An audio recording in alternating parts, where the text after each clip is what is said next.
Welcome back to the channel. This is Trendy Storm and you're watching second and final part of What If Naruto found Sword of Immortal Savior. If you enjoyed this video, please like, share and subscribe to this channel. Now wasting no more time, let's start the story. Well, at least I won't have to give up my life as a ninja for now. Mythos nods, and Naruto sighs. Inside Konoha I'll have some protection since there are lots of holy places there. Mythos replied, so what do you plan to do now? I mean that Jiraiya character isn't going to let up on trying to find out what's going on. Snorts Naruto as he says, right now he can kiss my ass, I've got other things to worry about besides him. I wonder if the drunk's got an anvil. Ah yes, you need to repair your sword, Mythos said. Mythos remarked, well, you see about that, and I'm going to go to the bridge and see if I can't find one or two we can at least begin your training with if you can't fix yours for now. Naruto responded, yes, as he examined the two broken pieces and gave Sasuke one last glance before getting up and picking up the sword. Sasuke opened her eyes slowly and grinned a little as Naruto nodded, and they both walked away. Jiraiya was staring at Naruto when he came downstairs, so Naruto said, Oi Tazuna, you don't happen to have an anvil and hammer, do you? According to Tazuna, no, but I know where I can get one. Why? Naruto replied, I need to repair my sword. We don't know if there are any more of Gato men here and Zabuza still possibly around, so either one could still think of attacking you, if for nothing else than to get revenge. Tazuna sighed.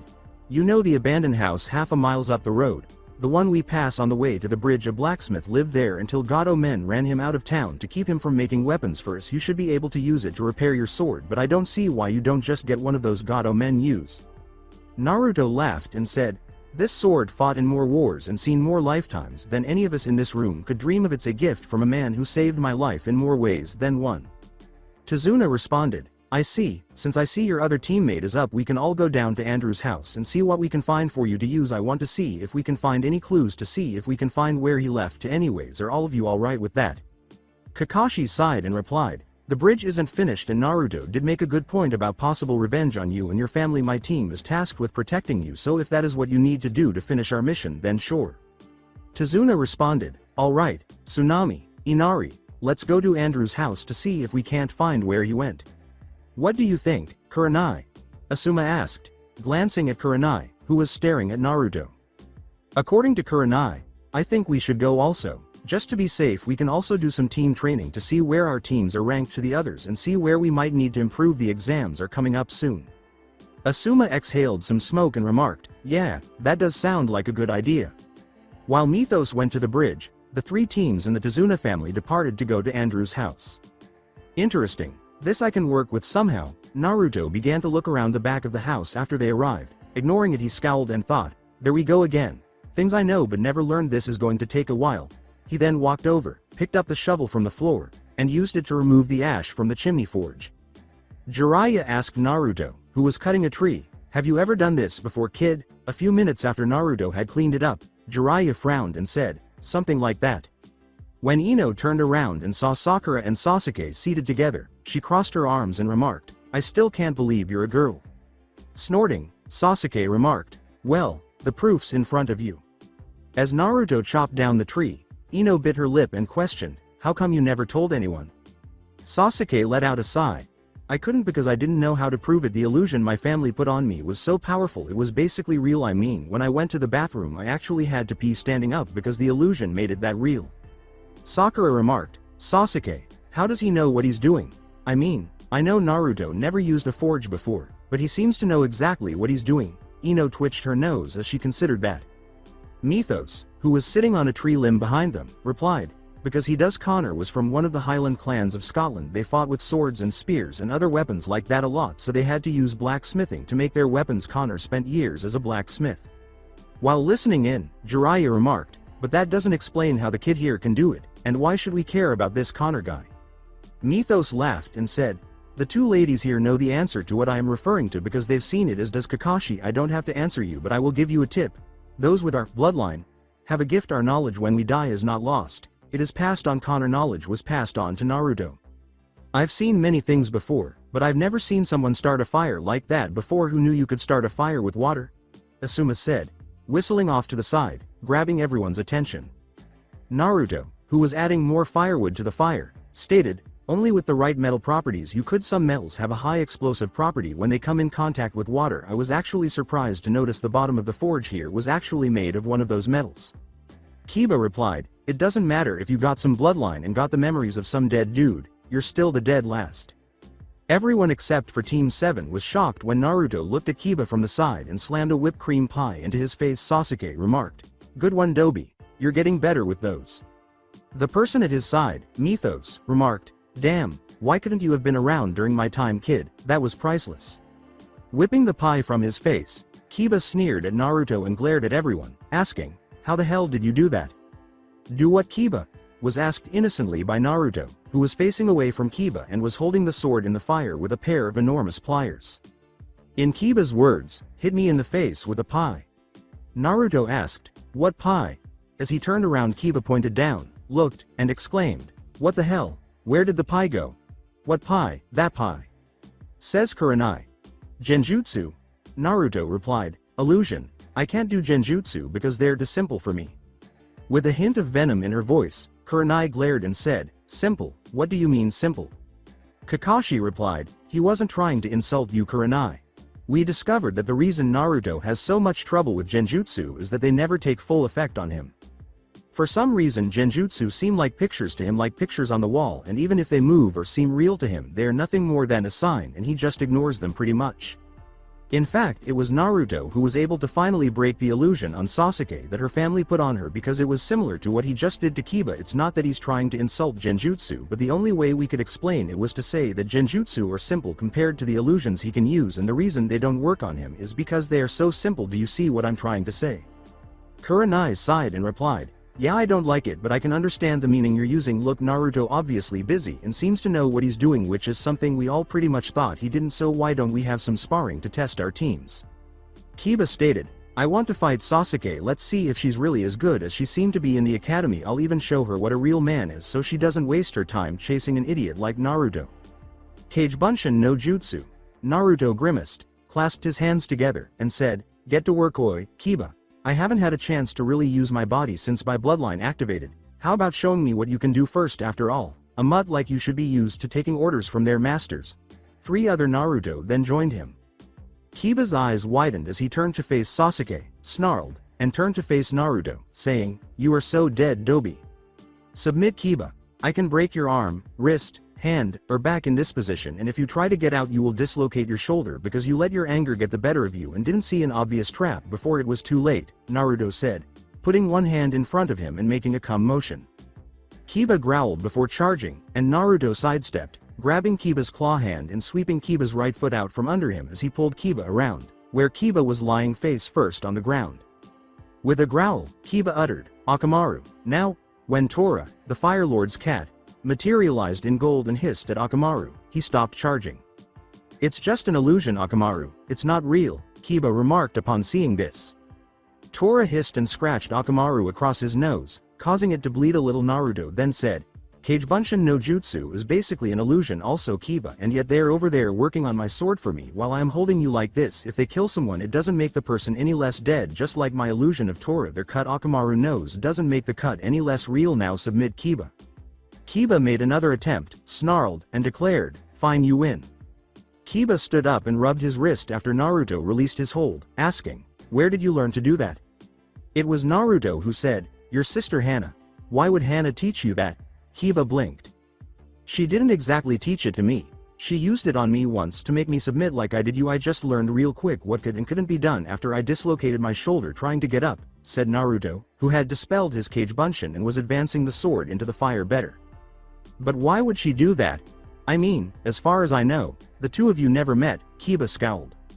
Naruto replied, let's just say I tried to get revenge on you for the time you and Akamaru pissed on me with that dynamic marking thing, and I got punished for it by her. When a puff of smoke and a toad that resembled a scroll appeared, Jiraiya, who had made some hand signs, said, Kachiyose no Jutsu. The toad then asked, why have you summoned me, Jiraiya? Jiraiya replied, I need the key a minute to prove or not prove something. The toad replied, Jiraiya, are you sure the key isn't meant to be used for some trivial matter? In response, Jiraiya said, I am very sure now, please let me see the key. Jiraiya looked at Naruto and said, alright, This joke has gone on long enough. I want to know where Naruto Uzumaki really is and who are you? After the toad had fallen to the ground and its body had unwrapped into a scroll, Jiraiya then bit his thumb and wiped some blood across the seal, which glowed for a moment. Kakashi remarked, "What do you mean, Jiraiya-sama? That is Naruto?" As everyone appeared perplexed. Jiraiya replied, "No Kakashi, it's not. If he was Naruto this scroll would have reacted to him, but it's not. Now I want to know who you are and where Naruto is. You just can't accept what others are telling you, can you, Godfather?" said Naruto with a frown. "Don't call me that. Where is Naruto?" Jiraiya said. "It's your choice. As long as you kill the other horsemen I don't care, since I already told you that I would let you kill me. This is your life," Mythos said, shrugging when Naruto turned to face him. Naruto sighed and said, "So be it." However, Kakashi's "wait" statement caught everyone's attention before Naruto could take any action. Kakashi exhaled and said, "Naruto, Sasuke, Sakura, I know you are all following my orders as to keep quiet about what really happened to Naruto, but I have no choice but to reveal the truth now. I'm sorry for forcing you all to go through this so far, but I didn't want you to get in trouble for breaking S-rank secrets." Everyone appeared perplexed at this point, and Jiraiya asked, "What do you mean, Kakashi?" Kakashi responded, "Jiraiya-sama, Kurenai, Asuma, please do not interrupt what I am about to say and know that I will take full punishment from the Sandaime about this, but I must break the Sandaime law in order to explain what really happened."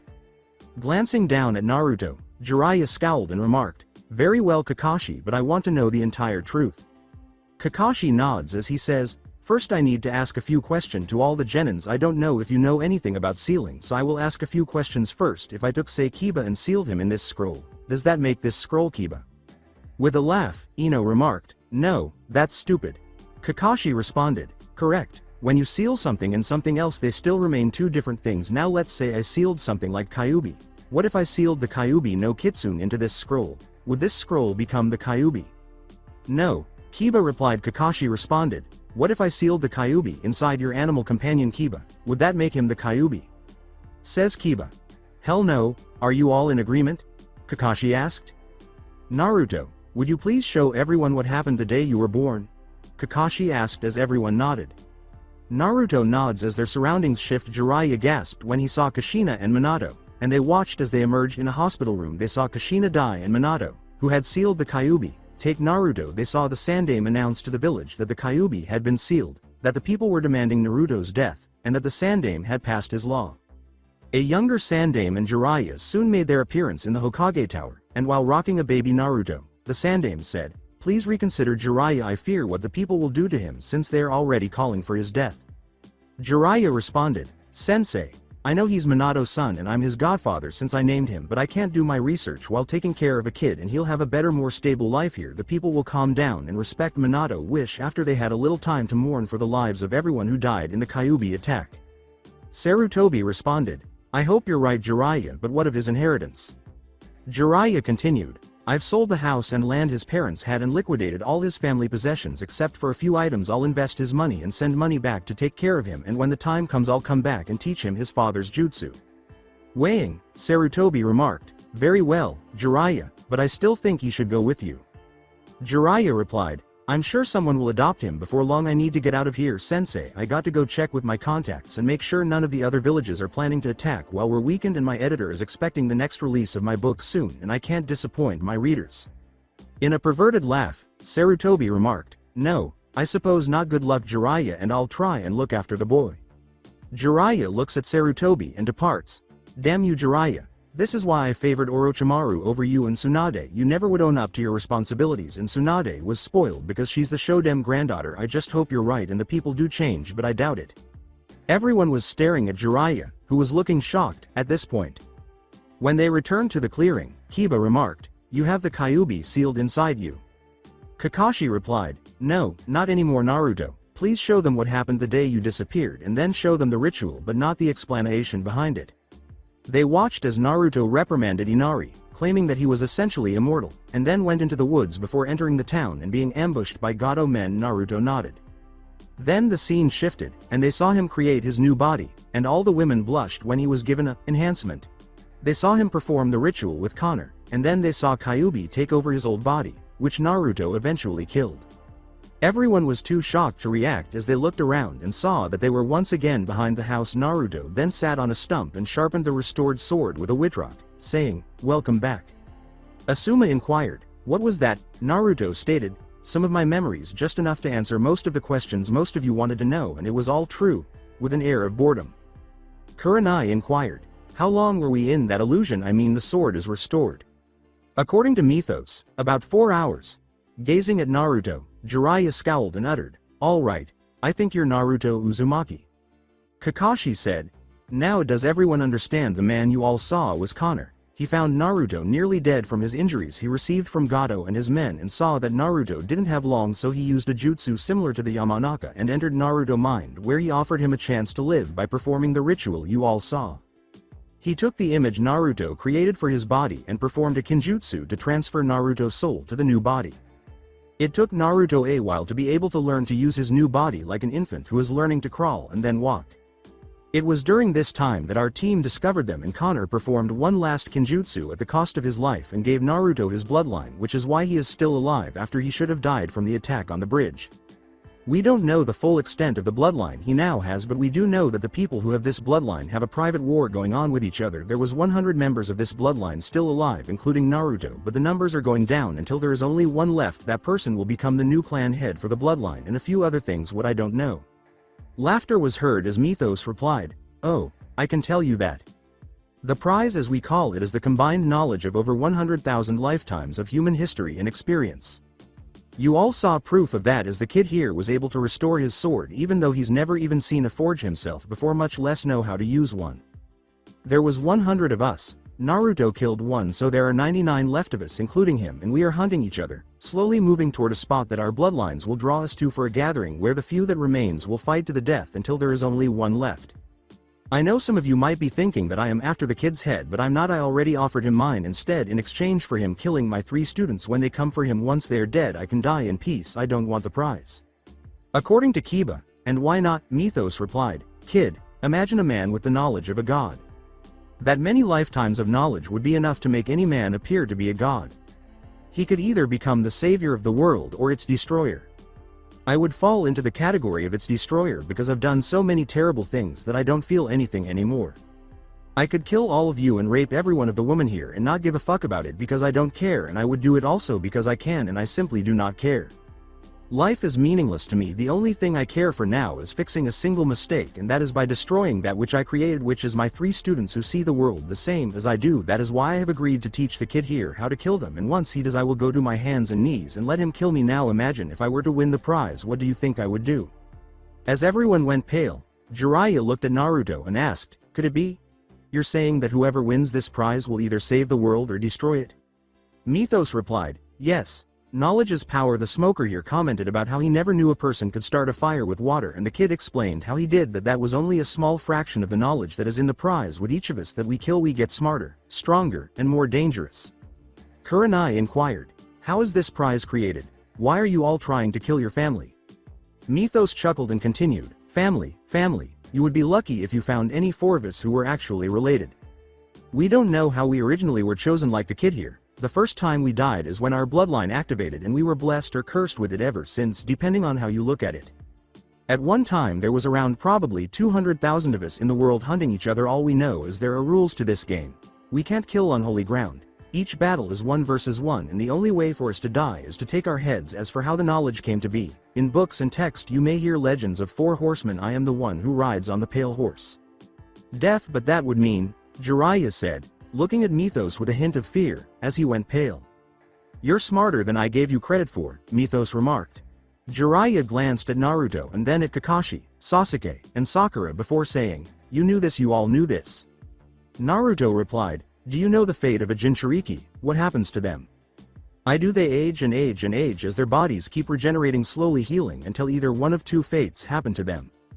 One, someone extracts the demon from them, killing them, or the demon breaks free and kills the Jinchuriki because their body cannot hold back the demon from escaping. When faced with my death and the future that I was facing, I chose to start a new life for myself and killing the Kyuubi to make sure no one else would suffer like I did. Had it not been for Sasuke and Sakura being so stubborn, I would have started a new life elsewhere." Jiraiya inquired, "What kind of new life?" Naruto laughed and said, Naruto Uzumaki is dead.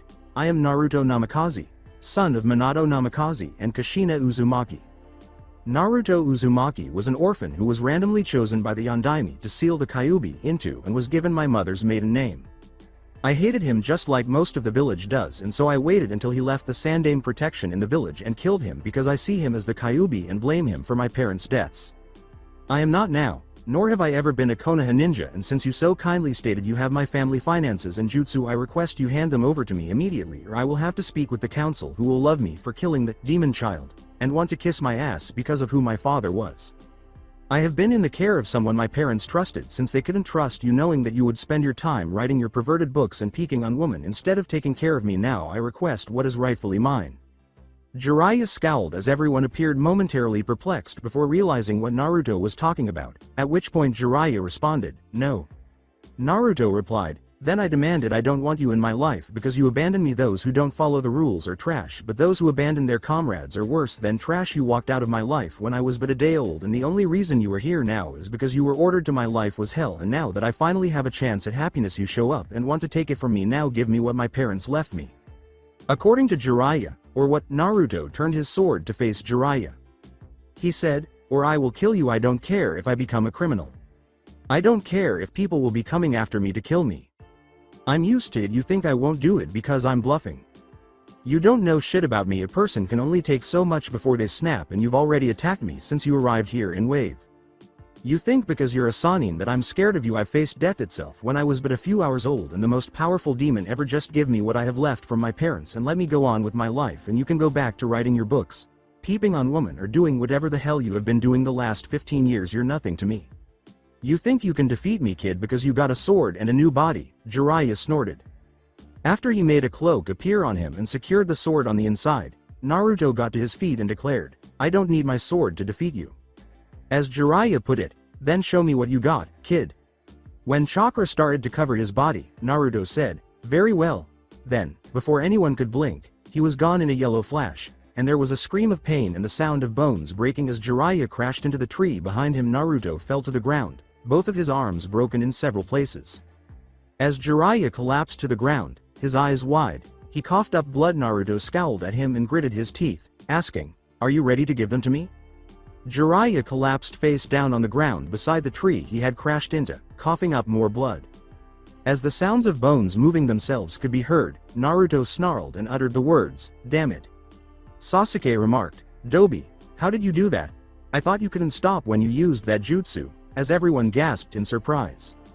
With a frown, Kakashi remarked, "He didn't stop Sasuke. Instead, he used his arms to cushion his charge and went straight at Jiraiya, making Jiraiya the first object he slammed into rather than the tree." "Is he okay, Asuma?" Asuma, who had gone to see how Jiraiya was doing, said, "He will live, but he will feel that for a while because he slammed into the tree and broke 6 ribs and dislocated both of his shoulders." "How did you do that, and why did you attack him? Although I can appreciate your anger over being abandoned, attacking him in that way might have resulted in his death." "He took everything my parents left me and abandoned me," Naruto snorted. "For that, why in the world shouldn't I try to kill him? What would you do if Konohamaru's parents named someone his godfather and left him possessions, and his grandfather took everything and left him? I'm referring to your Konohamaru uncle, since I'm a demon and demons don't care. Is it okay that I have no living relatives because I was a Jinchuriki? Fuck you. They wanted retribution and someone to blame for their suffering, and a child is definitely an easy target. I was never asked for any of this, but my dear old dad made me a Jinchuriki in the first place because he believed the village was worth saving and that they would follow his wishes." As he shimmered gold and vanished, he said, "You act as though I don't have the same rights as the villagers who abused me, but I am still human and I hurt, cry, and bleed just like anyone else." Glancing at Mythos, Asuma scowled and asked, "Where are you going?"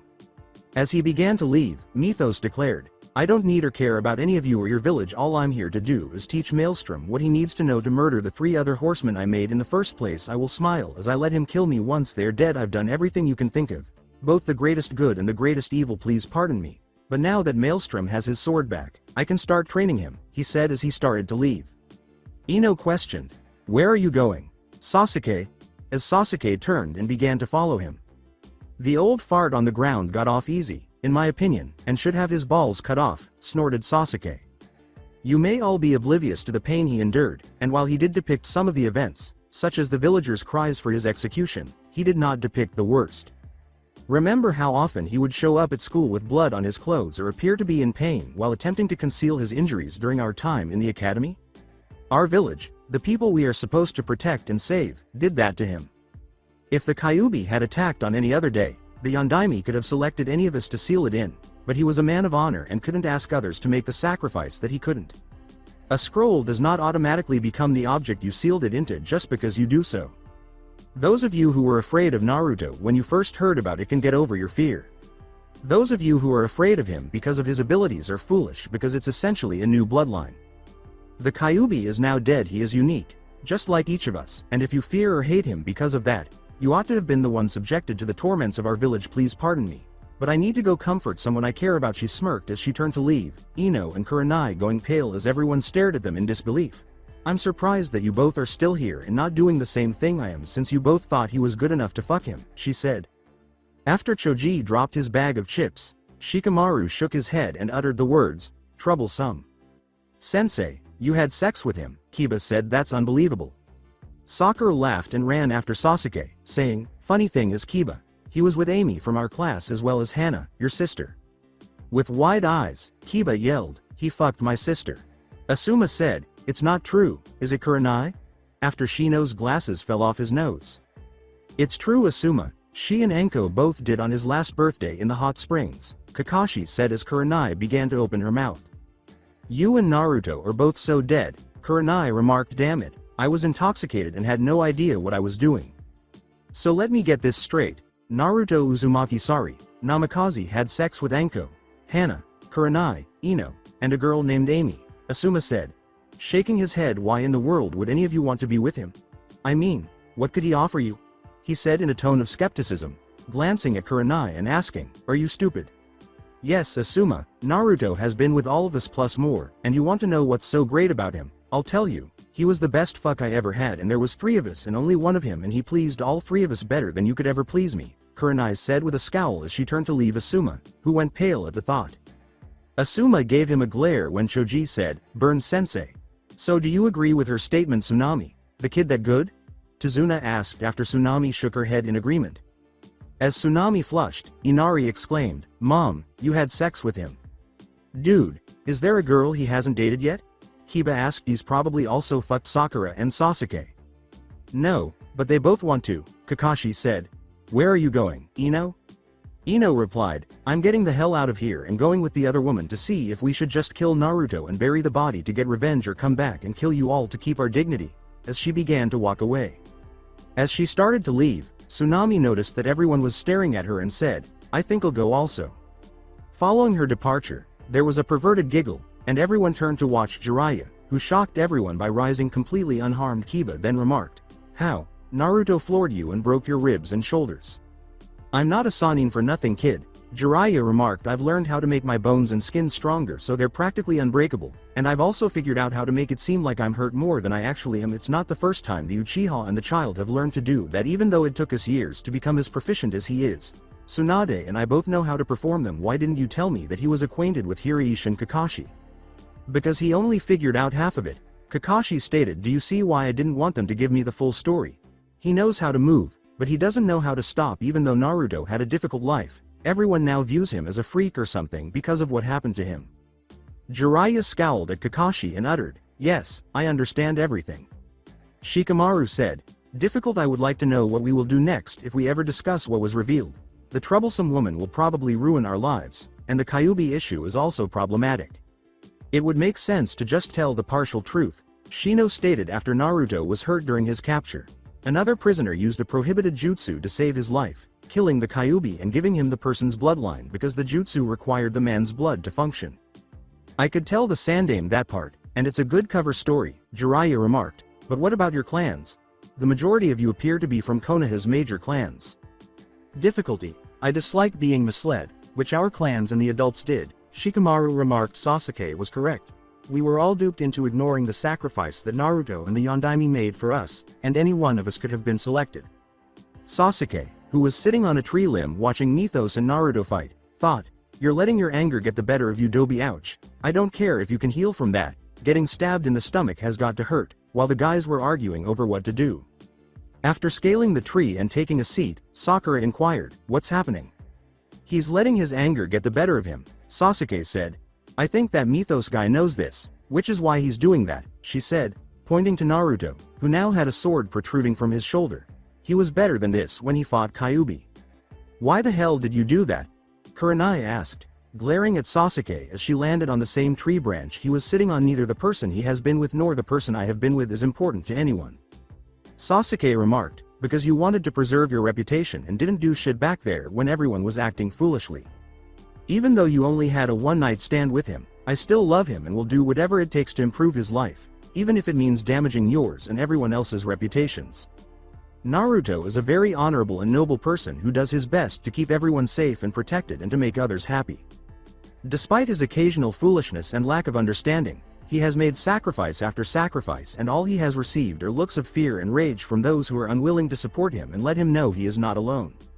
"I will not allow him to remain alone any longer, even if I have to urinate on the entire world. You can be angry with me all you want, but wouldn't you be prepared to do the same dreadful thing if you ever truly loved someone? If not, perhaps you should have gone on a kunoichi-only mission to satisfy your itch rather than fucking him to replace your crush on his father."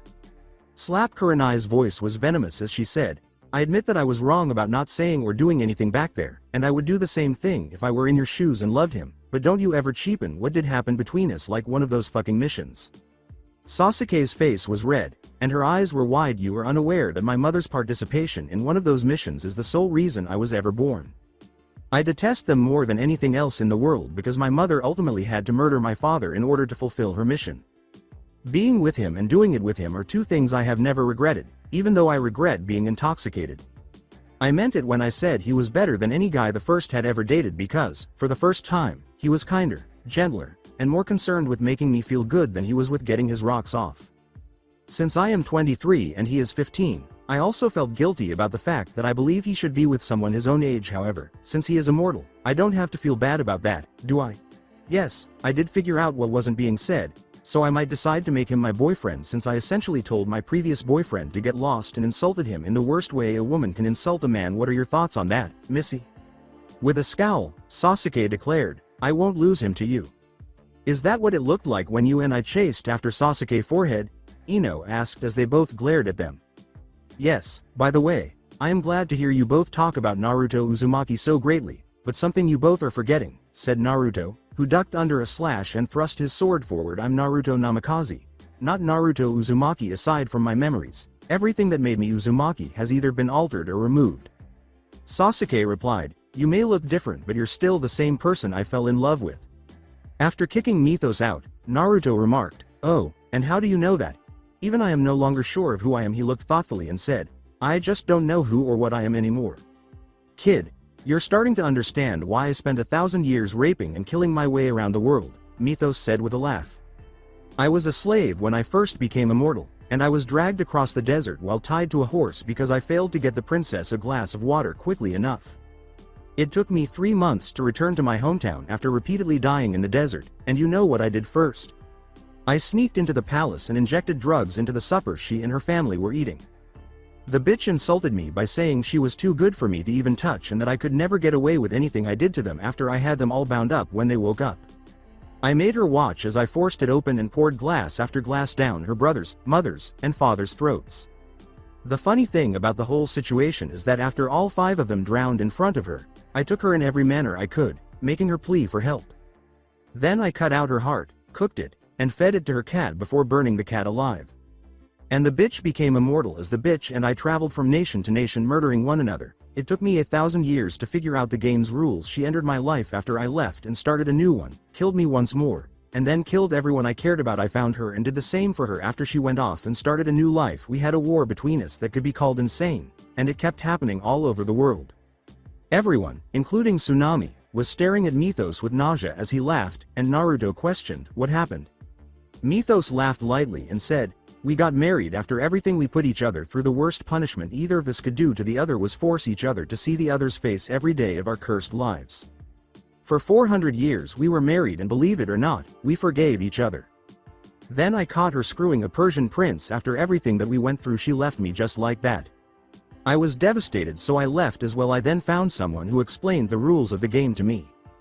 The Persian prince sent an army out after me and killed the man who taught me how to survive as an immortal and was the closest thing I had to a father figure in my entire life. With him being killed I vowed revenge and I found my students who I trained and we became feared across the world as the four horsemen of the apocalypse. Anyone who saw us died. We came, took what we wanted and left nothing in our wake. We destroyed the prince's kingdom and I did something to her more ruthless than anything that I did in the 1000 years we tortured each other. I bound her in a position that looked like she was praying and I covered her in liquid gold making her a statue, but I put glass rubies over her eyes so that she would be forced to watch the world pass by and be unable to do anything to escape or experience life. 2000 years later someone got greedy and wanted to sneak the gold out of the country it was in, and so they tried to melt the gold down and freed her. When she came before me she was a shell of her former self. I didn't understand it until she kneeled before me and asked to die. I refused and she attacked me, but when I went for a simple strike she simply dropped her arms and her sword and moved into my strike. When I gained her knowledge I couldn't handle the truth that she never told me and I never knew, as he looked down sadly. As Tsunami put it, what truth? Mythos said, she was forced by her family to punish me. They had learned she had fallen in love with me like I was falling for her. I was so angry with them from the torture I had in the desert I didn't realize the warnings about doing things to her family weren't warnings or attempts to make her sound better than me, but warnings for me to leave before I was caught. All those years that we tortured each other was her trying desperately to keep me in her life. The prince I caught her with used hypnosis and drugs on her to be with him when she refused his advances. I left her there and then returned, and instead of freeing her I locked her away in a living prison. And in the end she still loved me and she wanted me to be happy. She thought her very life was torture to me, so she simply gave it up. When I got those memories is when I made the vow to never kill again except in self-defense. I spent the next 1000 years trying to correct the mistakes I made in the past, and eventually I was able to destroy the horsemen, and then once they were gone I let myself be killed. I pray every day that I have earned her forgiveness, and I might have, but I won't know until I die again. I'm tired of living, but I can't die as long as my mistakes are living. Ino replied, if you really died then what are you doing back to life? Mythos looked at Naruto and said, Ino, you know how we said there are 100 of us total? Well, the reason we know this is because Connor, the guy who did all this for me, he actually won the prize himself, but for his own personal reasons he didn't want it, so he waited until he found someone he thought was worthy of the prize appeared. He thought I was worthy of it, but he wanted me to prove I deserve it, so he did the same thing he did for me to 98 others, giving them a new body, but all 98 were immortals who were part of the original game. If I am actually worthy I have to be the last one standing, if not then someone else will get the prize from the memories I have of Connor and Ramirez. There are those who were a lot worse than what Mythos here sounds like he was like. There were some good ones as well. I just hope that if I don't win the prize then whoever does is one of the good ones. After a few minutes of silence, Kurenai uttered the words, what do we do now?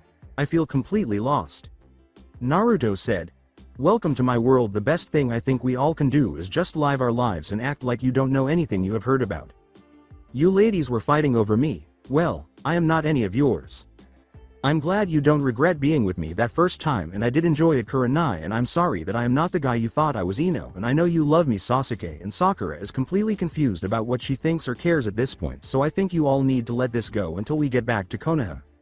Take a day off together and go to the hot springs, maybe a day getting your hair and nails done, and if I ever get my inheritance from the pervert I'll take all 4 of you out on to dinner at your choice of restaurant, and then we can discuss this like adults, and if any of you want to get to know me better I can take you on a date separately so I can focus on one lady at a time, and then after that we can see what happens. I'm not saying we should go out or that we should fuck each other's brains out, but I am just saying your fighting is getting us nowhere and I don't want to ruin your reputations more just so you can see who's the best among you. I don't see any one of you better than the other. If I have a relationship with any of you the first thing you should know is that I can't have children. Ouch, damn it, why did you do that? As he pulled himself off a sword that stuck his stomach.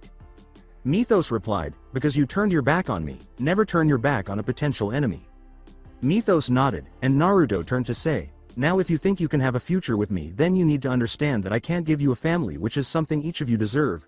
Naruto glared and raised his hand, requesting a moment. Mythos replied, unless you win the prize then you might be able to have children. Naruto glared at him and said, and it could take me the next 100 years to do so. As Kurenai said, I am immortal, I cannot die unless my head is cut off, and there are others who will be coming to take my head who could and probably would use those close to me against me, so there's a chance you could be kidnapped or worse by being with me. Then there is the fact the villagers will still fear and hate me even if they find out Kyuubi dead, and could and probably will think of you as demon whores and things like that. It's probably your best option just to remember the good times we might have had and get on with your lives, and grow old and pass away with lots of little grandchildren running around asking you stories about your life. Now I can tell the guys are on their way here, probably with pitchforks and torches to kill the devil for seducing their womanfolk. Damn it. How the hell do you keep your memories and those of the guys you killed from blending together? As he looked at Mythos.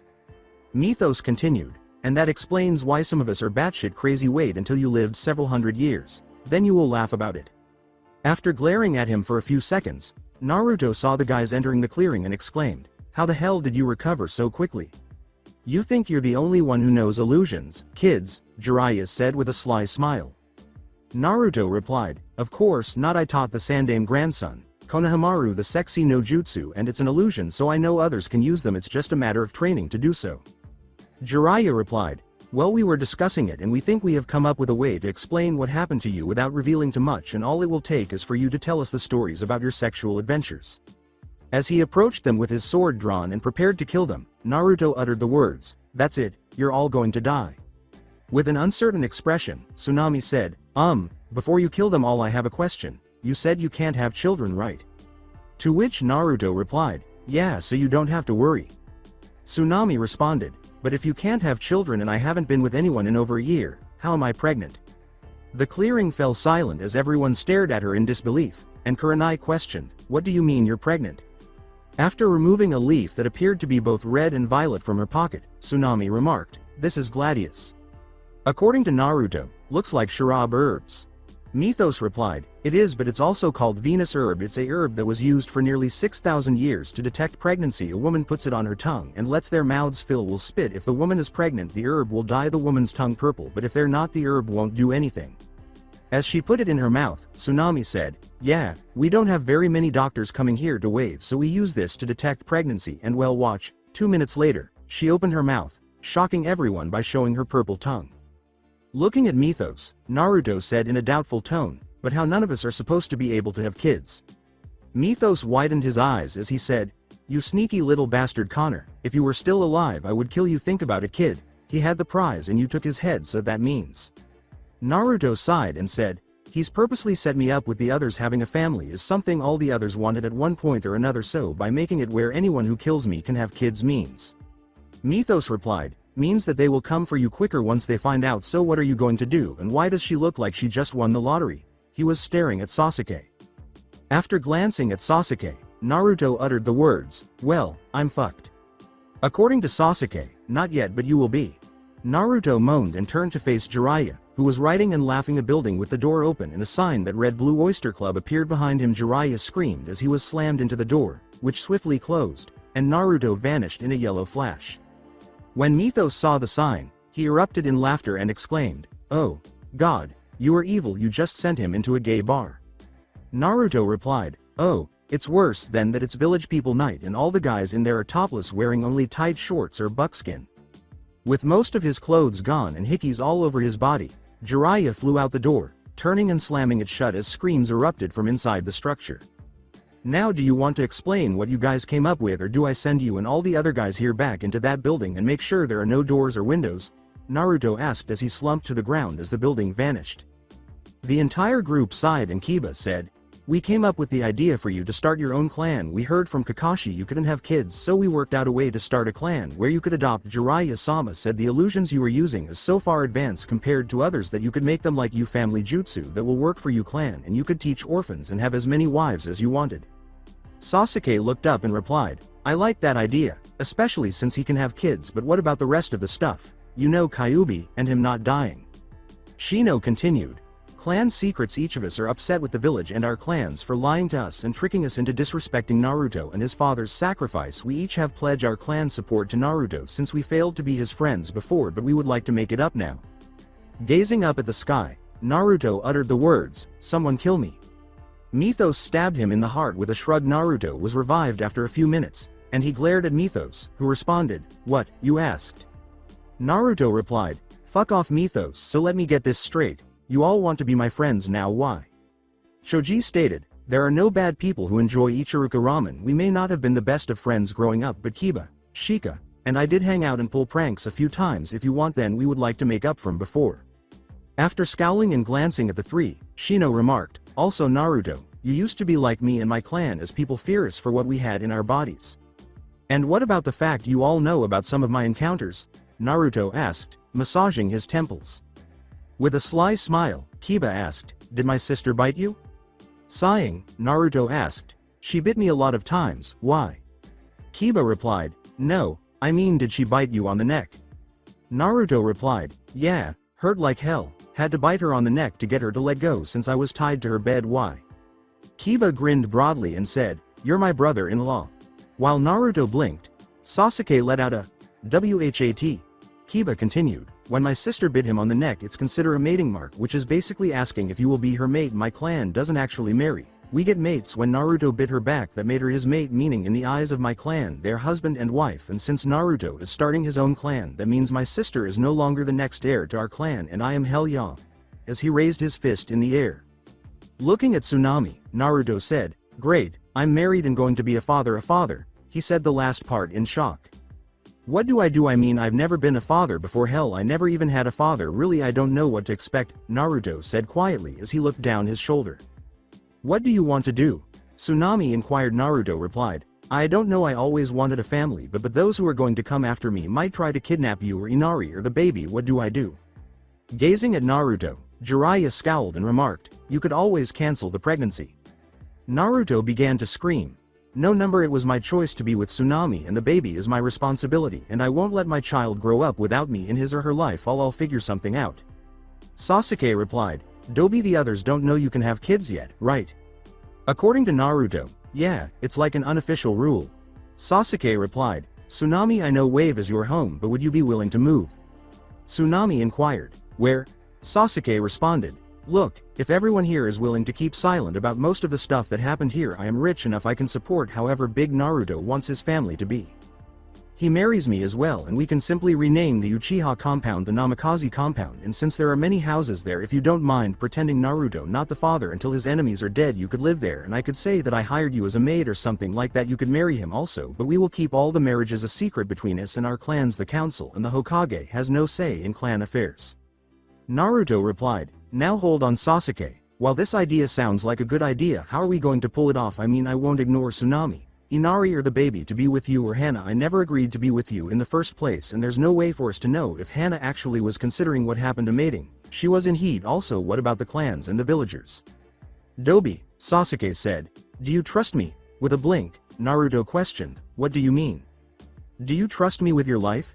If your life was in danger, do you trust me enough to save you? Sasuke asked as he approached. As Naruto put it, well yeah, we are teammates, why? Sasuke replied, good, then trust me on this. As long as you are in my life and you treat me just as equally as you would any other woman in your life, I don't care if you fucked every woman in the world, as long as you treated us all equal. I know all the rules connected to clans and marriages in Konoha and the Fire Country. Since the council tried to get at my family wealth on several occasions, you will be the clan head in name, but you let me worry about dealing with the council and the other clan heads until the other who are after your head are taken care of. Naruto looked at him and replied, but what about Tsunami opinions and views? What you're basically asking is to make me a figurehead while you control everything from the shadows.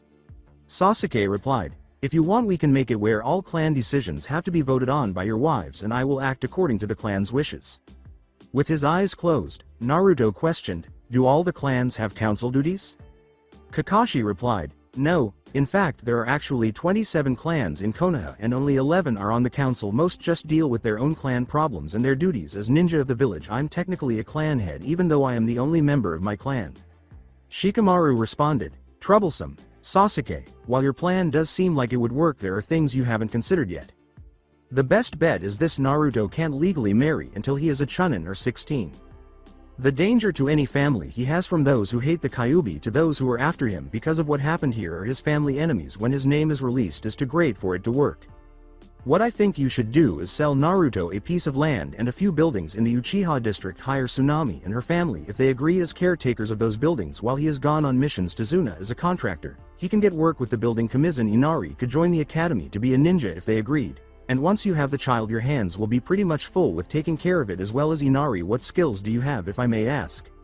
Tsunami stated, I'm only been a mom for the last 10 years. I cook, clean, sew, do laundry and things like that. Hey, what about those pies you make?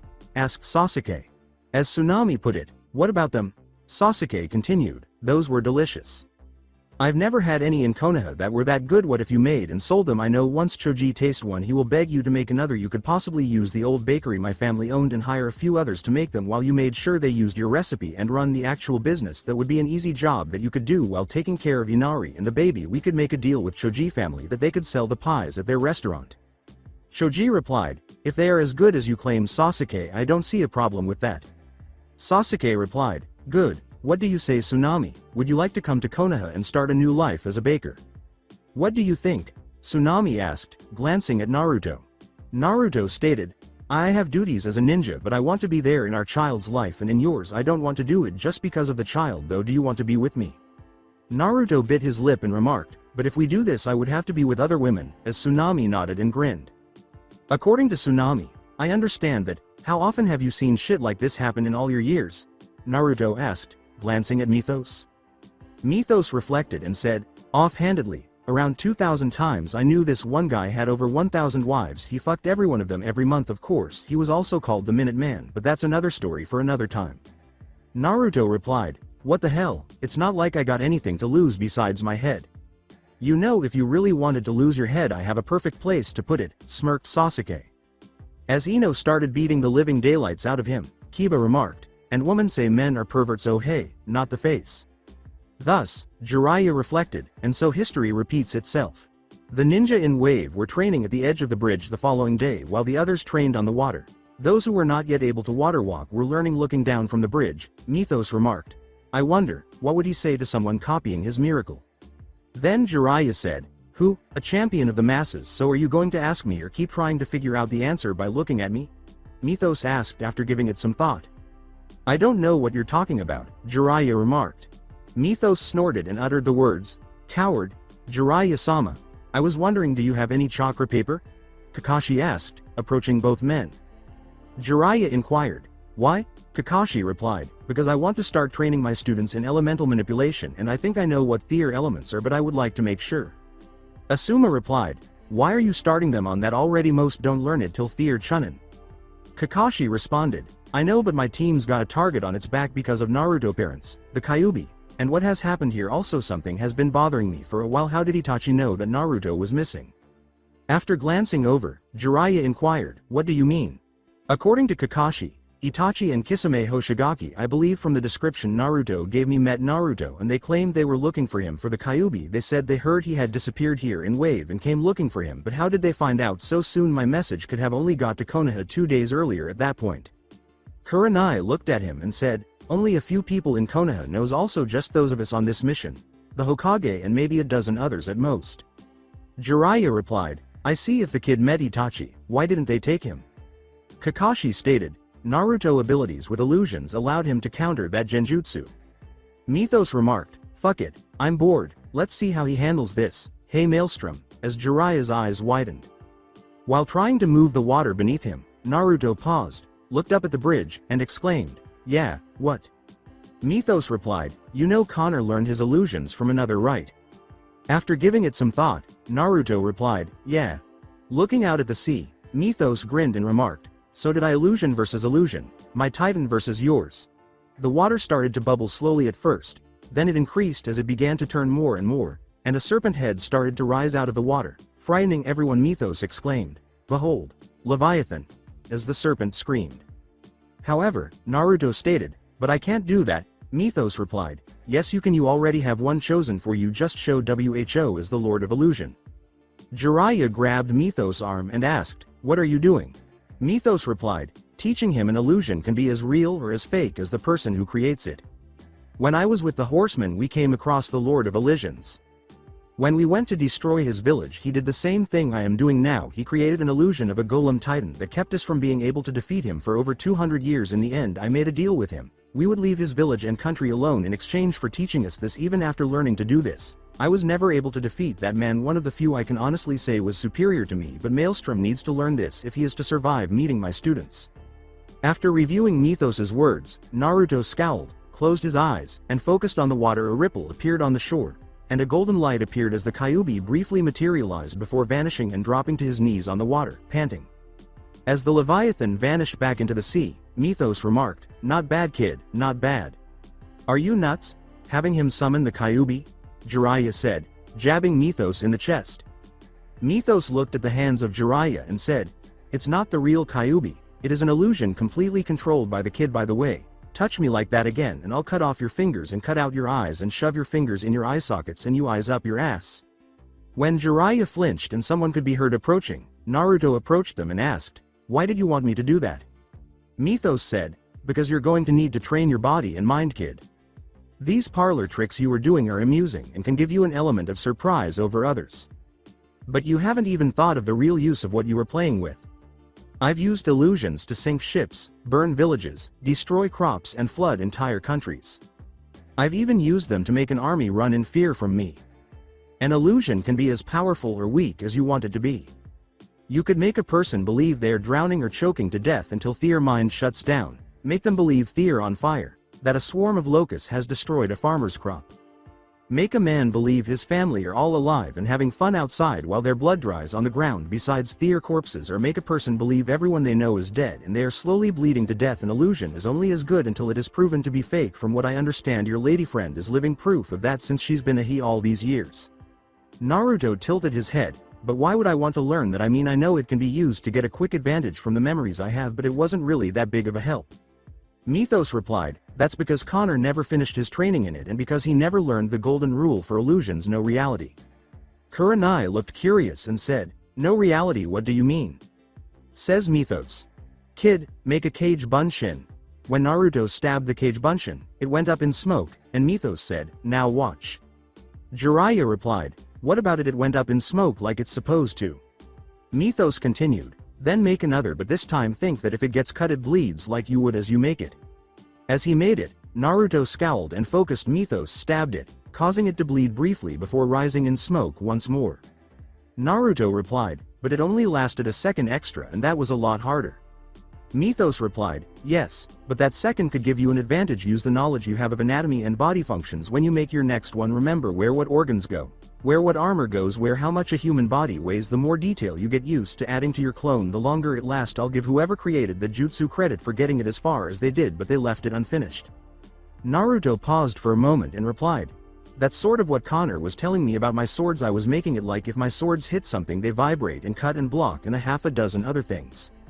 Mythos replied, right, the more you know about an object the easier it is to make an illusion of it. Swords were easy since you know so much, but if you take what you know about humans and animals and take that illusion of Kyuubi, you could turn it into your own personal titan. The reason yours destroyed so fast is you didn't give it lunges to breath. My Leviathan can live on land or under the sea because I gave it both lunges that are the right size for it but also gills. Naruto replied, I think I understand, but why are you really having me do this? Mythos continued, by knowing how to create something you know how to destroy it also. The more advanced you can make an illusion, the easier it will be for you to notice other illusions and destroy them. If my Leviathan didn't have gills, then he couldn't stay underwater very long, and once you realize that, then he would have disappeared. If he didn't have lunges, he couldn't stay above water for long either. Fighting illusions is knowing what takes what to work. Once you find something that doesn't work in real life, then the illusion will automatically shatter. Being strong and fast wins battles, but being smart wins more. I hate to admit it, kid, but he's right. Jiraiya sighed after reviewing his own knowledge, adding that it's easier to know how to defeat someone outside of an illusion when you know what works and what doesn't. Mythos continued, now that you know your homework for the week, in 1 week's time I expect you to at least be able to face my Leviathan. If you want, start on forming a small Kyuubi first. Naruto questioned, but why Kyuubi? Mythos stated, intimidation. Most people know you as the Kyuubi Jinchuriki. By being able to create an illusion of the Kyuubi, people will be less likely to suspect it's an illusion and will be more willing to believe that you have mastered the Kyuubi. Asuma responded, but wouldn't them knowing it's an illusion destroy it?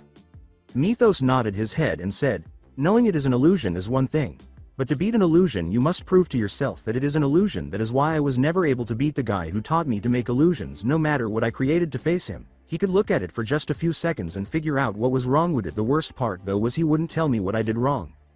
Kurenai put it this way, and anyone could do this. Says Mythos. Yeah, why? Anyway, is the real you done down below, or are you still going to train more? Mythos asked after Kurenai simply shook her head. Naruto stated, boss said he was going to train as long as the others do. He doesn't want to focus so much on Kenjutsu that his other skills are destroyed. Mythos gave a wink and said, In that case, I am going to take a stance and you are going to tell me what my possible moves are from that stance while demonstrating them. Every one you miss will cost you going through every one of those next stances 10 times. Assume whistled and remarked, reminds me of Guy, as Naruto went pale. So anyways, do you got those papers? I usually carry some with me if I'm expecting to encounter ninja in case they're using a type of jutsu I never encountered before, but this was supposed to be a simple C rank. Kakashi nods and shivers before asking, looking at Jiraiya. All of the genin present started to learn a little bit about their elements over the course of the following few days. Kakashi started teaching Sasuke and Ino how to manipulate lightning, while Asuma assisted Naruto in learning how to use his wind chakra and demonstrate how to augment his weapons. Choji and Kiba started learning how to manipulate the earth, while Sakura and Shikamaru started learning how to manipulate the water. Shino refused, claiming that until he had at least large reserves of Chunin chakra, learning ninjutsu was challenging due to his allies. He was practicing advanced chakra control exercises as a result.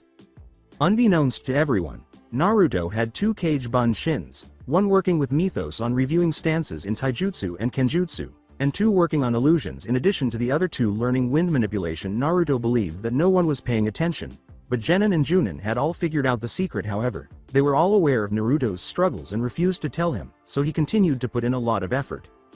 The Genins resumed their training in the woods the following week. As the bridge got closer to completion, the sensei had taken to 2 people on the bridge to watch while the Genin trained under the watchful eyes of the other 2. Jiraiya, in particular, wanted to gaze at Kurenai and Tsunami whenever she stopped by to bring food or water. While Naruto and Mythos were sparring once more, Inari, who had come out to observe the Genin's training, said in a hesitant tone, Dad. The clearing fell silent as everyone turned to watch Inari, who was staring at Naruto. According to Naruto, you say something, Inari. Inari replied, yeah, Mom told me about the fact I'm going to have a little brother or sister and that we are moving to Konoha. She told me that you were the father, and does that make me your son also? With a voice that was uncertain. Naruto replied, well, what do you think about it? I mean, do you like the idea of me being your dad? I don't know, Inari said, casting a downward glance. Inari, do you see this sword? Said Naruto as he approached and knelt down beside Inari. Inari nods as Naruto speaks. In a way, you and this sword are a lot alike. You see, this sword isn't just a piece of metal, it's got its own history, its own life. Look closely at the blade here. If you look real carefully, you can see where the first time it lost its father. Blinking, Inari uttered, Father? How can a sword have a father? Naruto stated, a sword isn't just a useless tool that you swing around. A real sword is a part of you and comes from your own blood. As you train to use it and turn it from a lump of metal that is swung around like an idiot into a sword that can be respected, you put your blood, sweat, tears, and heart into it. Just like you would raising a child, this sword has had 3 fathers. The first father who gave birth to it, the next was a man who took care of it and gave it strength, and finally the last who was trying to temper it into what it was meant to be. I know I'm not your birth father, and I know I wasn't there to care of you and give you strength, but if you will let me, just as this sword is, I am willing to be there to temper you into what you are meant to be. The question is, will you accept my hand or will you cut me? While grasping it in both with both hands.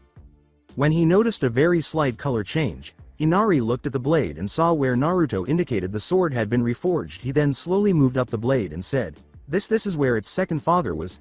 He then moved his hand forward to notice another slight color change and said, and this is you. Naruto nods, and Inari says, but what will I be tempered into? As she slowly raises her gaze to meet Naruto's. Pointing to Inari's heart, Naruto uttered the words, whatever you want to be, whatever it is you want here. Biting his lip, Inari uttered, I don't understand. Naruto replied, what do you want here? What is it that you desire more than anything else? Inari lowered her head and said, I don't want what happened with Gato to happen again. I don't want to see Mom cry, and I don't want to lose anyone like him. Naruto replied, so you want to learn to protect Ha? Are you wanting to protect just yourself and your family, or do you want to protect all those who are suffering like Wave has? After raising her head, Inari remarked, I don't want to see anyone like we have been here in Wave. After rising to his feet, Naruto remarked, then you need to learn to be strong in not just your body but also in your mind and heart. Inari asked, what do you mean? After having a flashback to hearing something similar from Kaiza. Naruto thought and said, when I was growing up I didn't have parents, I didn't really have anyone. But an old man who would take time out of his hard work and take me out for a warm bowl of ramen. A lot of nights I went to bed hungry, and some nights I even went to bed in the cold, out in the rain and the weather, but the Sandame found me on the streets and gave me an apartment to live in. And money to buy food, it wasn't much, but it gave me strength to stay alive. And gave me a warm spot in my heart for the man. There was also another old man, a cook, and a daughter, who would let me eat for free and talk about what it was that was bothering me and try and help me smile every day I saw them and let me know someone cared. For those three I would be willing to die to protect them, and if anyone ever threatened to harm those three, I would the strength in my heart, to fight to my last breath. In my mind I would never give up or surrender, and in my body, I would use every ounce of strength I had until I had none left, and I would keep on going until they were safe. Inari asked, biting his lip, but only those three. Rubbed Inari's hair, Naruto remarked, no silly, I would do that for any of my precious people, that includes your mom and you as well, son. After wiping tears from his cheeks, Inari's eyes widened and he uttered, I want to be strong like you.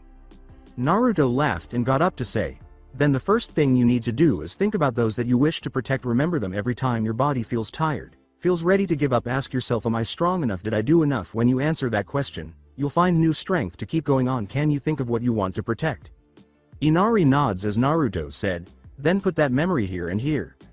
As he touched Inari's chest where his heart was and then said, and start getting strong. Your mom is packing things for the move. Go home and help her, and if she doesn't need anything you can help with, then ask, can you go to the bridge and ask to help there, give water to those who are thirsty, or bring tools to them. Do whatever it takes to make it easier on others by carrying some of the burden they carry, then you will become stronger. Inari replied, but what happens when I can't carry anything else? Then your precious people will help you by helping to carry some of the burden also, to make them stronger as you, Sasuke said, approaching Naruto and placing her hand on his shoulder. Then I better get going, and don't get weak, Dad, I'll be stronger than you someday. Inari grinned and hurried away. Shikamaru said, troublesome, as he rose from the ground and started to jog lightly up a tree off to the side. Man dude, when did you get so deep? Kiba asked. Everyone laughed when Naruto said, about the same time you had your last bath. Mutt, Kiba responded, Hey. Naruto looked at Sasuke, grinned, and said, thanks. Sasuke replied, remember your own words and mine as well, Dobi. Teme, was Naruto's half-hearted response. Sasuke blushed as Ino yelled, get a room, you too. Ino became enraged and glared at Sasuke after he said, sorry Ino, there's no men's room around here. So, kid, are you ready to show me your kitsune? Mythos asked. Can I just do the smaller one right now? Asked Naruto. Sure, Mythos replied. A cool entrance can also make the difference between making a person believe it is real or fake. A demon fox doesn't just appear in a shower of gold or appear out of thin air. You fail, so you know what that means, right? Mythos said, drawing out his sword as Naruto nodded and started to focus. A 5-foot-tall Kyuubi then materialized, and he kicked it in the face, turning it to gold. According to Naruto, a free Kenjutsu lesson. As chains swung out of the forest and encircled Naruto's arms and legs, stopping him, Mythos said, nope. He then proceeded to stab Naruto in the stomach and uttered, your punishment is 1,000 cuts of pain. Gritting his teeth, Naruto remarked, I thought you said cuts, not stab. As he stabbed Naruto in the arm this time, Mythos said, hey, it looks like a cut from where I'm standing. That's one, only 999 more to go. When Sasuke grunted and started to leave, Naruto yelled, traitor. The Great Naruto Bridge was completed over the course of the following 3 weeks. When asked why it was named after Tazuna, he looked at the Wave residents and replied, this kid brought together the people who freed our country. He gave his own flesh, blood, sweat, and tears toward that goal. He gave my family hope, and in my eyes I see him as a hero. A person I believe will stand the test of time as an immortal icon, and so I named this bridge after him, because like him I believe this bridge shall become an immortal icon and will stand the test of time. At this point, everyone thought the name was appropriate. Additionally, it might have been for the marching band of 30 bagpipes who were there to provide music for the occasion. When Kiba screamed in agony, Mythos laughed heartily and remarked, Connor, you would be proud, along with you, Duncan. With Jiraiya's assistance, who made storage scrolls to ensure they wouldn't forget anything, Tazuna, Tsunami, and Inari also packed up their belongings. It went rather smoothly. As promised, Kakashi gave his team a boost in strength by having them all begin practicing jutsu based on their elemental affinities, with Sakura water, Naruto wind, and Sasuke gaining fire. Naruto and Mythos spent a lot of time fighting, and the others started to grudgingly respect both Naruto for his new abilities and occasionally his wise insights, as well as Mythos, who was essentially showing them all his thousands of years of sword skills while beating the living daylights out of Naruto with his Kenjutsu skills. Additionally, Naruto's training with illusions advanced as he started creating better and more powerful illusions. At last, The group set out to return to Konoha Inari, Tsunami, and Tazuna boarded a wagon that had been slightly altered from one pulled by a human to one drawn by a horse that Naruto had built and that Mythos was operating. The group arrived in Konoha in 3 days. When the group saw the gates, Naruto and Sasuke were both covered in gold and looked like their former selves. Sasuke exclaimed, "What the hell, Dobi?" Naruto stated, "I'll drop it when we see the Sandaime, but I don't want to cause more trouble than necessary with my family here." As the group moves forward, Sasuke nods but frowns. Both Mythos and Naruto froze as they reached the gates, exchanging glances before Naruto exclaimed, "Mythos, there's..." According to Mythos, "Yeah, I feel it also." With a frown, Sasuke remarked, "Someone's here already." Everyone looked up when they heard a screech, and Tora was sitting on top of the gates. She hissed before leaping off the gates and flying at Mythos, but what really startled them was when she landed on her hind legs, where Mythos had been just before he leapt off, and yelled, "No fucking way, Tora." With the dagger held to Tora's feet with chakra, Mythos leapt back as Tora leapt at him once more. Spinning in the air and attempting to cut off his head, Naruto exclaimed, "What the hell, Mythos? Remember how I told you I cut out my wife's heart, cut it into pieces, grilled it, and then fed it to her cat before killing it?" Mythos said, kicking Tora away. With a pale face, Naruto said, "Don't tell me." After being stabbed in the arm by a kunai, Mythos said, "Yeah, that's the cat. Ow."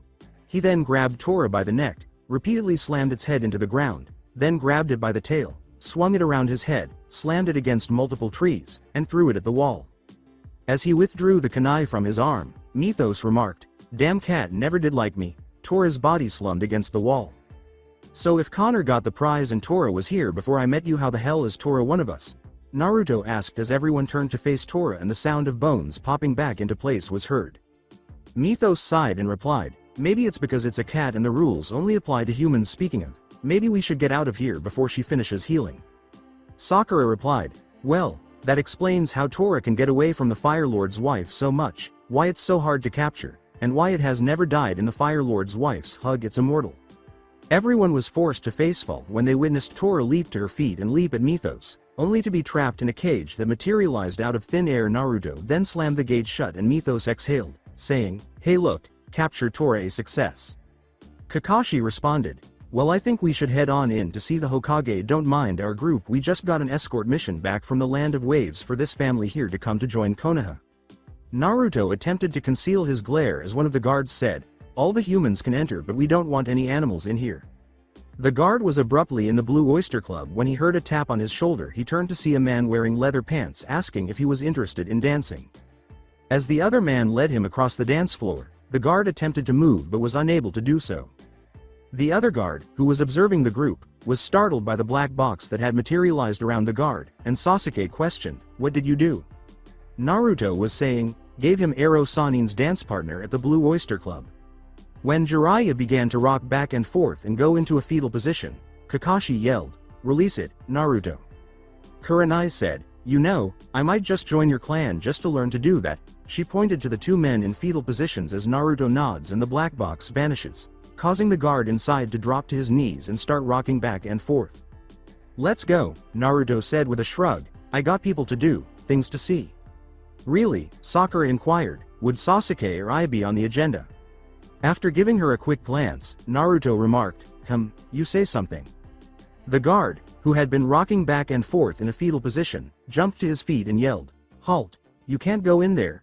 Sakura gave him a glare, and Naruto said, "So what are you guys waiting on, come on."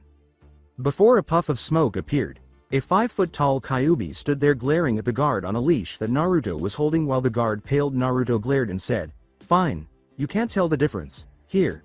He then bit his thumb and started to flash through hand signs, saying, "Kachiyose no Jutsu." Naruto held a leash and said, "You want to stop me? Say hello to my little friend." "If I didn't know that was an illusion, I would think it was a real summoning," thought every ninja in the wave. With a terrified tone, the guard said, "You let that thing go."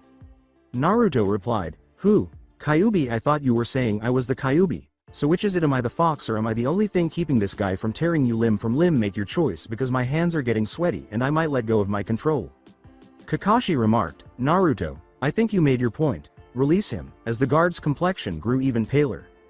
When Kyuubi was gone, Naruto glared at the guard and said, "So can I go in or do I have my pet make me a new door?" Kyuubi was covered in smoke when Naruto said, "Fine." Stuttering, the guard said, "You can go in." As the group entered the gates, Kakashi took out his book and started reading, saying, "Thanks, let's go everyone." When they got to the village, Sasuke suggested, "Dobi, how about creating a couple of clones and having them take the family to my clan estates and just look around and find a house you want? I should warn you though, nobody lived there in nearly 10 years since my family all were killed." "Is the house a mess, Sasuke?" Naruto asked, emphasizing the word, mess, so Sasuke would understand that he was referring to blood. Sasuke replied, "No, Dobi, after my family was killed the Hokage had all the buildings cleaned and closed up for security reasons. Just send chakra to one of the seals on the door to enter the houses. An Anbu team may arrive, but tell them to come see me at the Hokage tower to verify that I gave them permission if they doubt your words." "Damn, it sucks not having all that chakra anymore," Naruto said, nodding and producing 2 Kage Bunshins. "We'll be there later to help you, and until then my Kage Bunshin will help. I don't know how long our meeting will take though." "Well, take care of everything, kid," Tazuna said as they began to depart. The pet porter screamed as the ninja and Mythos arrived in town, and Mythos scowled at Tora before asking, "Can we call a truce?" When Tora made an exploding tag appear on another paw, the pet port exploded, and Kiba exclaimed, "Fuck me, that's one fucked up cat." As Tora lay smoking on the ground, Naruto said, "Hey pervert, anyway you can seal off her chakra. It seems she's got storage seals hidden in her fur. I saw an exploding tag right before it went off. Maybe sealing off her chakra will make it where Mythos and me won't have to worry about her coming after us again." A number of people were watching what was happening. He grabbed her and placed a sealing tag on her, causing her to faint, and carried Tora as they continued to walk. Jiraiya said, "I'll think about it, let's go see Sensei." When the group reached the Hokage tower with Tora, a member of another Genin team exclaimed, "Hey, there's Tora, give her to us." Sasuke replied, "Sorry, Tora needs to see a vet after getting too close to a jutsu since she was in a training accident. Do you want to tell the Fire Lord's wife that you couldn't catch her precious cat before it got hurt? You can do that and probably lose your ninja license, or let us turn her in and you just get a single failed mission instead of your license." The Genin team's Junin commented, "I think it would be best if we let them turn the cat in. Will you take care of that, Kakashi-san?" After noticing Tora's tag and the singed fur. Kakashi nods, and the wave teams proceeded to the Hokage office while the other Genin team went off to train. The Sandame sighed with relief upon seeing the group when they arrived, then scowled and uttered, "Hello everyone, I see you were able to find Naruto and everyone returned safely, and we have a guest as well," says Naruto. "Not exactly, Gigi." After glancing at Kakashi and Naruto, the Sandame scowled and uttered the words, "Explain." According to Kakashi, "Well, how do I put it?" Jiraiya responded, "Sensei, I think you might want to put up a privacy jutsu and cancel your future meetings. This one is going to take a long time to explain." "How much do you think will need to be classified, Jiraiya?" the Sandame asked with a frown. Shikamaru responded, "If you're thinking of dismissing us to hide the secret of certain lies that you and everyone else has hidden from our age group about Naruto and his burden and family, then we already know and are not happy with you and the elder generation," with an air of boredom. Sarutobi schooled his features and asked, "What do you mean?" With his eyes closed, Naruto saw the scene change to the hospital room where he was born, followed by the ceiling, and finally Jiraiya leaving him to go do his research. Naruto remarked, "So how many other lies have you told us over the years?" as the Sandame turned pale after it was over. "How did you do that?" the Sandame asked, scowling, and reclined in his chair. As he and Sasuke were both bathed in gold light, Naruto remarked, "Oh, that the same way Sasuke been hiding the truth all these years. Just like I'm hiding what I really look like now." When the light faded, the Sandame was shocked and exclaimed, "What the hell?" as he looked at everyone's faces and noticed that no one was shocked. The statement from Jiraiya was an illusion, just like Tsunade age 1. "Were you the one doing that just now?" the Sandame asked, glancing at Mythos. Pointing to Naruto, Mythos remarked, "Nope, that was all Maelstrom there." Glancing back at Naruto, the Sandame uttered the words, "Explain." "Not until we settle a few things first," Naruto stated. "Let's start with my legal name." According to the Sandame, there is nothing to discuss on that. Looking around the village, Naruto remarked, I wonder if I can cast that illusion you just saw over the entire village." The Sandame responded, "Stop. Says Naruto. You say something," the Sandame responded. "Do you have any idea how much of a public panic you would cause if you showed that?" Naruto replied, "Do you have any idea what I have at risk right now because of the people I was forced to protect?" The Sandaime inquired, and what's that? Jiraiya scowled and uttered, his family. He has no living family Jiraiya and you know it, the Sandaime remarked. Naruto grinned as he remarked, I do now blood family at that. The Sandaime said, how? After observing Jiraiya look down and Kakashi nod his head slightly when Whirlpool was destroyed. Your mother was the only one left alive. And Iwa wiped out the rest of the Uzumaki clan. Your father had no family and was an orphan. Nope, I am now the head of the family, Naruto said. Since you're a pervert, you could probably figure out the rest. This coming from the guy who's banged, Kiba snorted and said, but Kurenai leaned down and whispered in his ear, drowning him out and turning him pale. What did you tell him, Kurenai? Sarutobi asked, squinting his eyes. He stated, to show proper respect to individuals' privacy, not get involved in matters that does not affect him. But it does affect me. Kiba stated my sister's maid is him. He is now my brother-in-law because she has claimed him and he has claimed her. I was not aware your sisters were pregnant, the Sandaime remarked. Kiba replied, she's not, at least I don't think she is. But if it's not your sister or one of you genins pregnant, the Sandaime scowled as he glanced at Sakura and Ino before turning to face Sasuke. Sasuke replied, nope, Ino closer to get pregnant by Naruto-kun than Sakura or me, but that's only because he hasn't accepted his fate, he's ours yet. After witnessing Naruto stab himself in the heart, which caused him to fall to the ground, the Sandaime scowled and said, Naruto, you should show more caution. It is not fitting for a young genin like yourself to. What are you doing with that kunai, Naruto? He then cleared the desk, took out the kunai, and yelled, someone get a medic. Hurry, what are you all doing standing there? Have you all gone mad? I'm going. Before shutting up as Naruto's body jerked and he gasped for air. When Naruto sat up, the Sandaime jumped back and gave him a startled look before asking, how long? Sasuke replied, 23 seconds. You're getting faster at coming back to life. The Sandaime inquired, coming back to life, how is it he is even alive? He stabbed himself in the heart and came back seemingly healthy 23 seconds later and you act like it's nothing. I demand answers. He was staring at the others. Naruto replied, we can discuss that after we solve the matter we were discussing before, and I do not mean my sex life, which is none of your concern unless you want me to show the people of Konoha what you do in that room behind the bookcase. You wouldn't. The Sandaime's eyes widened as he went pale. Naruto grinned and said, try me. The Sandaime looked at him and replied, fine, there is nothing to discuss about your family name until you turn 18 or become a Junin. Those were your parents' wishes. Naruto said, my parents also wished for me to be seen as a hero and wished for this dickhead to raise me being my godfather, but instead he took everything that was rightfully mine and left the village and only came looking for me because he was ordered to. Everyone else in this village disregarded my parents' wishes to make me suffer, so why the hell can't you at least disregard their wishes to make my life better? Unless the truth is you're lying again like you did about everything else, and the real reason you don't want me to have my name or family possession is because you know it will either cause trouble for Konoha from other nations, or it's because you don't see me as a person but instead a weapon.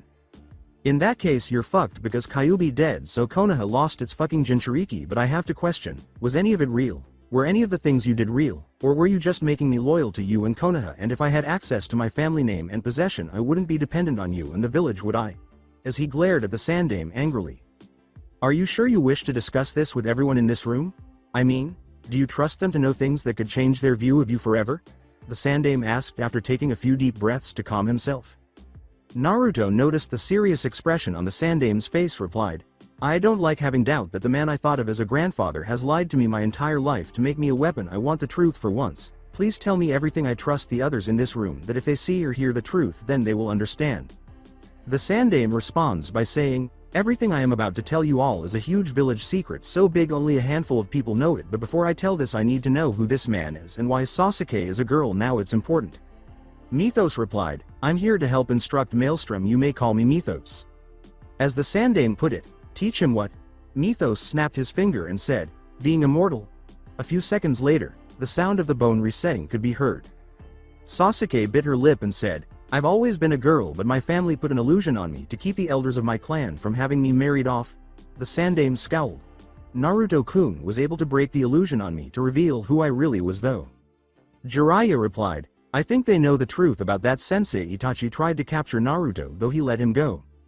The Sandaime replied, I see, then I guess there really is no use hiding anything, is there? As I said, everything you are about to hear is an SS rank secret. Any of you even so much as whisper it to anyone outside of this room I will have you immediately killed, regardless of your clan rights, and I'll find a way to kill a supposed immortal as well, understand?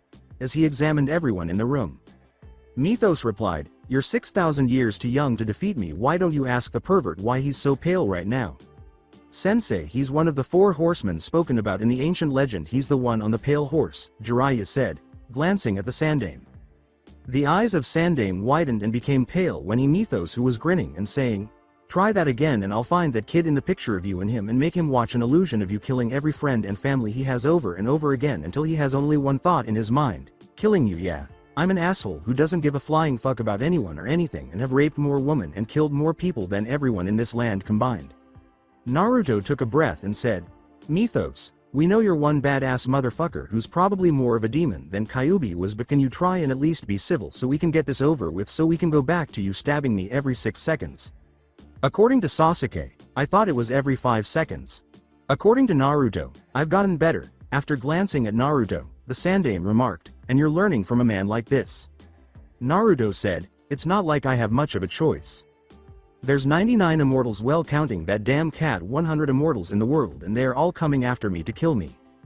Mythos here wasn't my first immortal teacher, but he's made me a deal I couldn't refuse. He trains me to kill the other 3 horsemen and he lets me kill him for free in the end. There can be only one and I plan to be the last one, but all the others have hundreds, if not thousands of years experience over me, so I have to have someone who can finish my training, so why not the oldest, or most likely the oldest immortal, do it?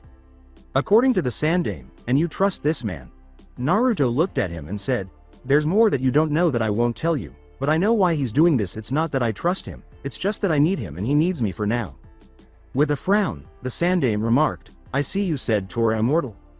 Jiraiya replied, "Yeah, she can use chakra and has seals all over her body with stored weapons from exploding tags to kunais and God knows what else. She really hates this guy though." Mythos replied, "You know, not that I think about it, that cat's probably older than I am." Tora leapt back on her hind legs, backflipped onto the window sill, jumped to the Hokage desk, grabbed a gold kunai in its teeth from an award the Sandame had once received, and leapt toward Mythos as the cat hissed at him and turned from where Jiraiya was holding it, slicing Jiraiya's wrist with her claws and causing him to lose control of his hand. Sasuke, who had tied ninja wire around shurikens, threw them at Tora and bound the cat in the wires just before a miniature Kyuubi appeared and tackled Tora to the ground. The Sandame exclaimed, "Holy shit. Fuck sealing the cat, can I kill it and claim it died from a wild animal attack in the woods or something?" Naruto asked Jiraiya after Kyuubi vanished. Jiraiya looked at him and said, "That cat cut the tendons in my arm. I'll need medical help to get the use of my hand back. I think with what I've seen Tora as a threat, we can either let one of those 2 kill it since they seem to know some way to make it permanent, or we can seal off its chakra and release it in the forest of death." The Sandame replied, "No, Tora is too important to the village economy and the Fire Lord's wife to harm her in any way. We will just have to hope she doesn't escape again. But why does she seem to hate you so much?" Mythos replied, "Nothing much. I raped her old master, cut out the girl's heart, cut it into pieces, grilled it and fed it to the cat before killing the cat. I guess she remembers me." Sweating, the Sandame asked, "What kind of monster are you?" According to Mythos, "The worst kind. If I asked you to leave Konoha peacefully, would you?" asked the Sandame. Mythos replied, "Nope, my goal here is to train the kid to kill my old students. Once he does, I'll die happy knowing it won't be me or my mistakes that will either save or destroy the world. Either way, I don't care about you or anyone else in your village and won't kill anyone in your village, but doesn't mean I won't fuck their minds or body till they are nothing but a shell of a human that still lives if they piss me off. I just don't like loose ends and my 3 former students are exactly that." In response, the Sandame asked, "And will Naruto become a loose end?" Mythos replied, "Yeah, but he's not my loose ends, he's Connor's and the kids already killed him and took his knowledge and the end. There can be only one and I wish the kid luck and I hope he gets it, but if not it won't matter to me. Just as long as those 3 die, then I might just kill myself for the fun of it." He grinned. "So are you going to tell us what you were going to say or not?" asked Naruto after the Sandame shook his head. The Sandame sighed, and when he realized that the only person who was freaking out said, "Very well. But you won't like some of it. There was more going on the day you were born than you are aware of. I had Ino father, erase most of your memories for the first couple of hours of your birth and then replace them with fake memories to hide the truth about what really happened that day. Those memories were of what your parents looked like and what they said at some points, but you see, you were not the first Jinchuriki of the Kyuubi. In fact, you were actually the 3rd one, with your mother, Kushina, was the 2nd host of the Kyuubi." The majority of the room's eyes enlarged at this point. The Sandame went on, "Both your mother and the one before her were both females, and from experience with the first one we knew the seal would weaken during childbirth and the Kyuubi could escape. The Uzumaki clan had a bloodline that was called Special Chakra. It made it where their chakra was 10 times stronger than normal chakra, strong enough to be able to control the Kyuubi, but as I said, the seal holding the Kyuubi would become weakened during childbirth, but someone else knew of this also, and he attacked your parents immediately after you were born and kidnapped your mother while your father rescued you. The figure then broke the seal and released the Kyuubi before returning to Konoha and summoning the Kyuubi inside the village. So the Kyuubi attack was actually someone else's fault, but why don't you tell everyone? Ino said in a startled tone. The Sandaime replied, because the man who summoned the Kyuubi was still able to fight the Yondaime toe-to-toe after summoning the fox, and the man is still alive to this day. Since Kakashi was unaware of this, he inquired, who? The Sandaime responded, before I tell you who it was, there is more you must know the truth, Sasuke, as I've known you were a girl your entire life. What, but how? Sasuke asked, his eyes widening at this point. The Sandaime said, because your mother was Naruto godmother, and Kushina, Naruto mother, was your godmother, and you and Naruto were both engaged to each other since before you each were born. The illusion was planned by your mother and father as well as your name to keep a secret you were female until you both became of age as you are now. You both were actually a sign of trust between the Yondaime and the Uchiha clan, because the Uchiha clan elders were outraged over Kakashi here receiving his Sharingan from his Uchiha teammate. In order to keep the Uchiha clan from ordering Kakashi death, Minato, who was the sensei of Team 7 that Kakashi was a member of, agreed for a marriage between his child when he had one and a child of the Uchiha clan. Luckily both your mothers were very close friends, and when Kushina found out she was pregnant and found out Naruto was a boy, your mother used a special jutsu to make sure she would become with a daughter, but to keep the elders from finding out and stopping your mother's plans they came up with the idea for the illusion you had. As Sakura put it, damn, talk about a shocker.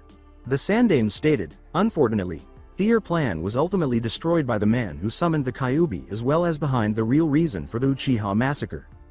With narrowed eyes, Sasuke questioned, what do you mean?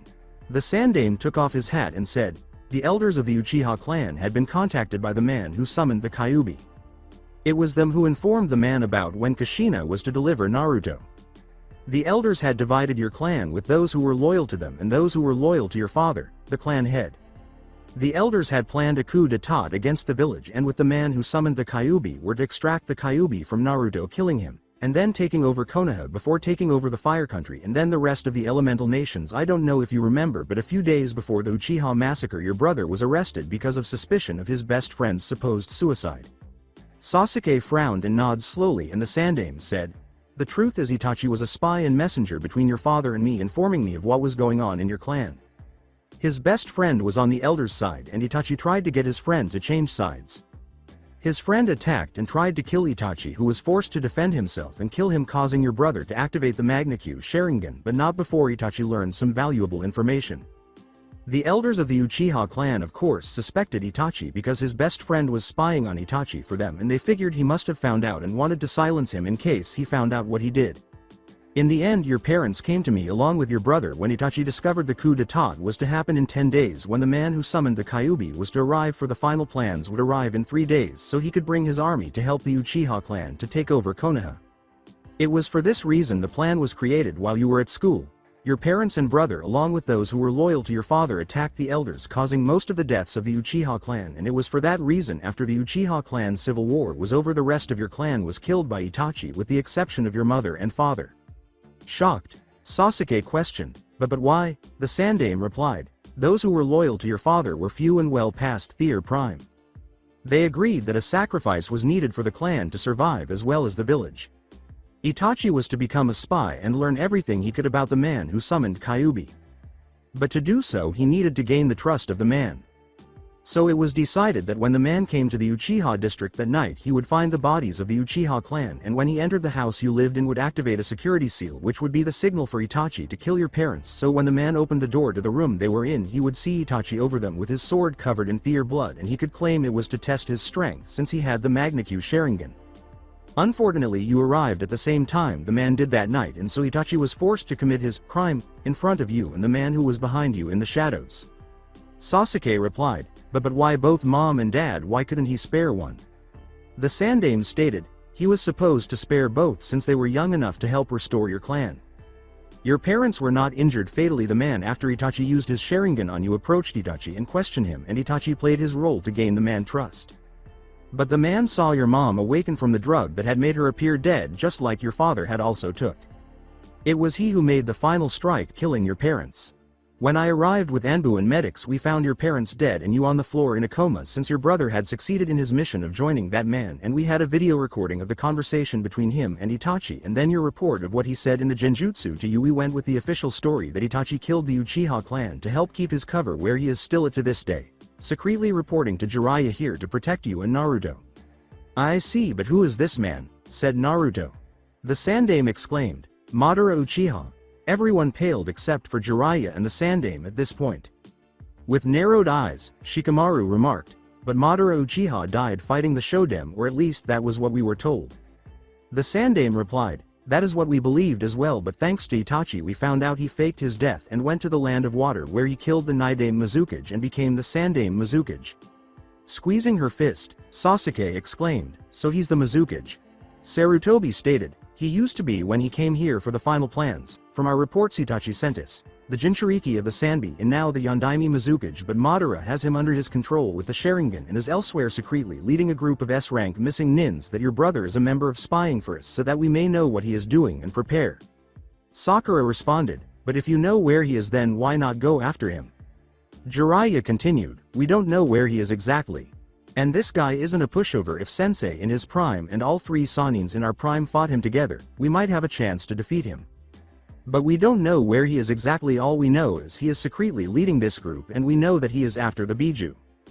That is all we know for now. Besides, he still has the hidden mist village under his control, so he has the ability to start the fourth great shinobi war and possibly destroy Konoha. With that situation we have no choice but to be extra careful, which is why we can't reveal the truth about the Uchiha massacre. All we can do right now is honor your parents, the loyal clan members of your clan, and Itachi's final wish to protect you and Naruto. Were either of you the ones who informed Itachi that Naruto was missing because he knew too soon and appeared in Wave way too quickly? Kakashi asked as Naruto and Sasuke scowled. The Sandaime responded, in a way yes. You see, the reason why we can't reveal Naruto parents actually wasn't a requested from his parents, but I decided it in order to protect him from an enemy, but not you or anyone outside of Konoha. We have a traitor here in Konoha. Asuma responded, who, dad, and why haven't you done something about this traitor? The Sandaime replied, because he's a necessary evil, since he has 1/3 of Konoha shinobi under his control, as well as member in several clans who are loyal to him, and with those members he can help pressure the clan heads into voting to give him what he wants if Naruto heritage were to be revealed. Naruto replied, and what is that? What is it that is in my heritage that he wants so bad? Jiraiya replied, the Hiraishin no Jutsu. It's currently sealed away under a blood seal that only you can unlock, but we have a problem, Sensei. The kid's nearly recreated it himself already. All he has to do is figure out how to stop once he starts moving. As the Sandaime put it, I see. How was it I saw a mini Kyuubi earlier? Naruto stated, it's an illusion completely controlled by me, since the real Kyuubi is dead. I see. Will you explain to me all that has happened now? Asked the Sandaime. As he started to describe how he had been captured, met Connor, discovered that he was already immortal, described some of the ritual that had given him a new body, killed Kyuubi, trained to use his new body and learn to be immortal, met his team, met the other Konoha nins, met Mythos, killed Gato and his men, and trained. Naruto scowled and said, well, and so we returned to Konoha. After remaining silent like everyone else, the Sandaime questioned, is that everything? Jiraiya replied, no. He didn't mention the fact that Tazuna, his daughter who is currently pregnant with the Gaki child, and her older son are here in Konoha now, or that the heirs here have all formed together and have come to a decision that could cause a civil war in Konoha, or the fact that he's practically fucked every woman in this room. As a crystal ball appeared above the room and music started to play, a figure dressed like a biker appeared next to Jiraiya. The man said, care to dance, love? He grabbed Jiraiya's arms, and she screamed like a little girl as they started to tango, and Jiraiya discovered he was unable to get away. With the exception of Naruto, every man in the room went pale, and every woman smirked. The crystal ball vanished from the Hokage office, and Naruto walked to the door and opened it. Jiraiya was tangoing out of the office when Naruto slammed the door shut. The music continued to follow Jiraiya and the biker from the radio on the biker's waist, and Naruto said in a menacing tone, anyone else want a dance partner, or are you all going to leave the woman alone and leave my sex life out alone? At that moment, a shout of, "Eh!" prompted a number of people to rush to the window, and Jiraiya, who had been dipped by the biker who now had a rose in his mouth, appeared outside the Hokage tower. They said, stop that, Naruto. Naruto replied, sorry, He's got until I get tired before he's going to be released, and with his dance partner holding his hand Jiraiya can't make hand signs to escape, especially with Tora cutting his other wrist making it unable to help him either. That will teach him to quit being a pervert. Mythos said, I really wish you had been around back when the world was young, you would have been a blast to have around. With a sigh, the Sandame sank into his chair and asked, what is this plan? Shikamaru responded, our original plan won't work now with the new information we have, but with a slight change I believe it will still work. You claim the Uzumaki clan had a bloodline that chakra was 10 times stronger than normal, right? Shikamaru questioned, were all the Uzumaki redheads like his mother? After the Sandame nodded. Again the Sandame nods and Shikamaru said, then what we can do to not only help Naruto but also explain his appearance change as well as Sasuke change is this. You will call a meeting with the council. You will bring up the fact that the reason he was chosen to be the host of the Kyuubi was because it had been proven that the Uzumaki clan could weaken the Kyuubi of its chakra with their special chakra. You will reveal the fact that he is in fact the third Jinchuriki of the Kyuubi who were all Uzumaki, and that the Uzumaki clan had been killing the Kyuubi, draining it of its chakra since the founding of Konoha. Make it like it was a mission assigned by the Shodem or Naidame. Then you can tell that when the Kyuubi was to be transferred from one host to the next that someone attacked the Yondaime during the switch and caused the transfer to fail. You can claim it was an enemy of Konoha or an enemy of the Yondaime, but tell the enemy was killed by the Yondaime, but it was too late. The Kyuubi had escaped. You can claim the Yondaime then used the sealing method he did use as a backup plan for the original jutsu and sealed it away in Naruto like it was planned from the beginning, and that finally after all these years the Kyuubi is now completely drained of its chakra. This will not only reveal part of the truth and make Naruto seem more like a hero, but you can also claim the Uchiha clan were also helping with the sealing. That it was for this reason the clan head had agreed to make sure that the Uzumaki clan would continue to do their mission until the Kyuubi was destroyed and place an illusion over both Naruto and Sasuke to make him appear to be a mini Yondaime while making it appear Sasuke was male, so that when the time was right they could have jutsu release the jutsu. Naruto replied, I can understand Sasuke needing an Illusion, but why claim I had one also? Shikamaru responded, if all the Uzumaki were redhead and you have red hair also Naruto as you do now, we can claim that to protect the guardian protectors of Konoha, the Yondaime had to hide the fact you were an Uzumaki because other nations learned about the Uzumaki bloodline and wanted to steal it. After a brief chuckle from the Sandame, Naruto questioned, what's so funny?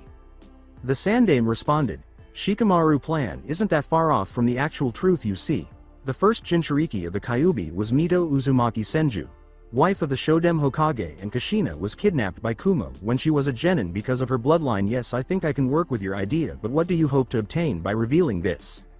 Shikamaru said, each of us are not happy with our clans over the truth being hidden from us. Since we were sent to find Naruto, we can claim that the reason he was missing was because he finished draining the Kyuubi of its chakra, making it completely harmless, and that it dispelled the illusion on him and Sasuke, and both came back to Konoha in a henge to find out what was going on. You can say that we found Naruto and Sasuke, who also disappeared on the mission while looking for Naruto, and because of this you were forced to reveal the truth to us, and that we chose to honor the Guardian Protector clan for their service to Konoha for defeating the Kyuubi and turning him into a summon creature, which will explain why Naruto can make him appear with a summon illusion since he's actually getting better at using that every day. Think about it, Konoha gets a hidden bloodline that will require him to fall under the Clan Restoration Act. You can then reveal his mother until Naruto gets strong enough to protect himself, which you can then reveal his father, and you can claim Mythos here, who was a very distant cousin who found Naruto while he was injured from the seal finishing its job and healed him back to life with his clan's bloodline, and he gave Naruto some of his blood since he can't have children and is teaching him in their clan jutsu so they don't die when he does, since Naruto bloodline was able to adapt into his bloodline, which will explain why he can come back from severe to critical wounds as well as his illusions. But what if someone discovers Kyuubi is an illusion? The Sandame asked. Naruto replied, I've got that covered. I think Shikamaru plan is best. It will at least let everyone know the Kyuubi is under my control, powerless, and no longer in this world or sealed inside me since he has to be summoned. What about Itachi?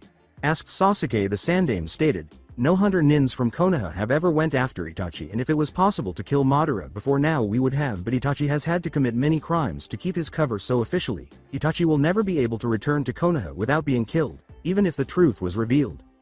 Naruto put his hand on Sasuke's shoulder as she clenched her fist and questioned, what about unofficially? The Sandame stated, if Sasuke here can live her life as a guy.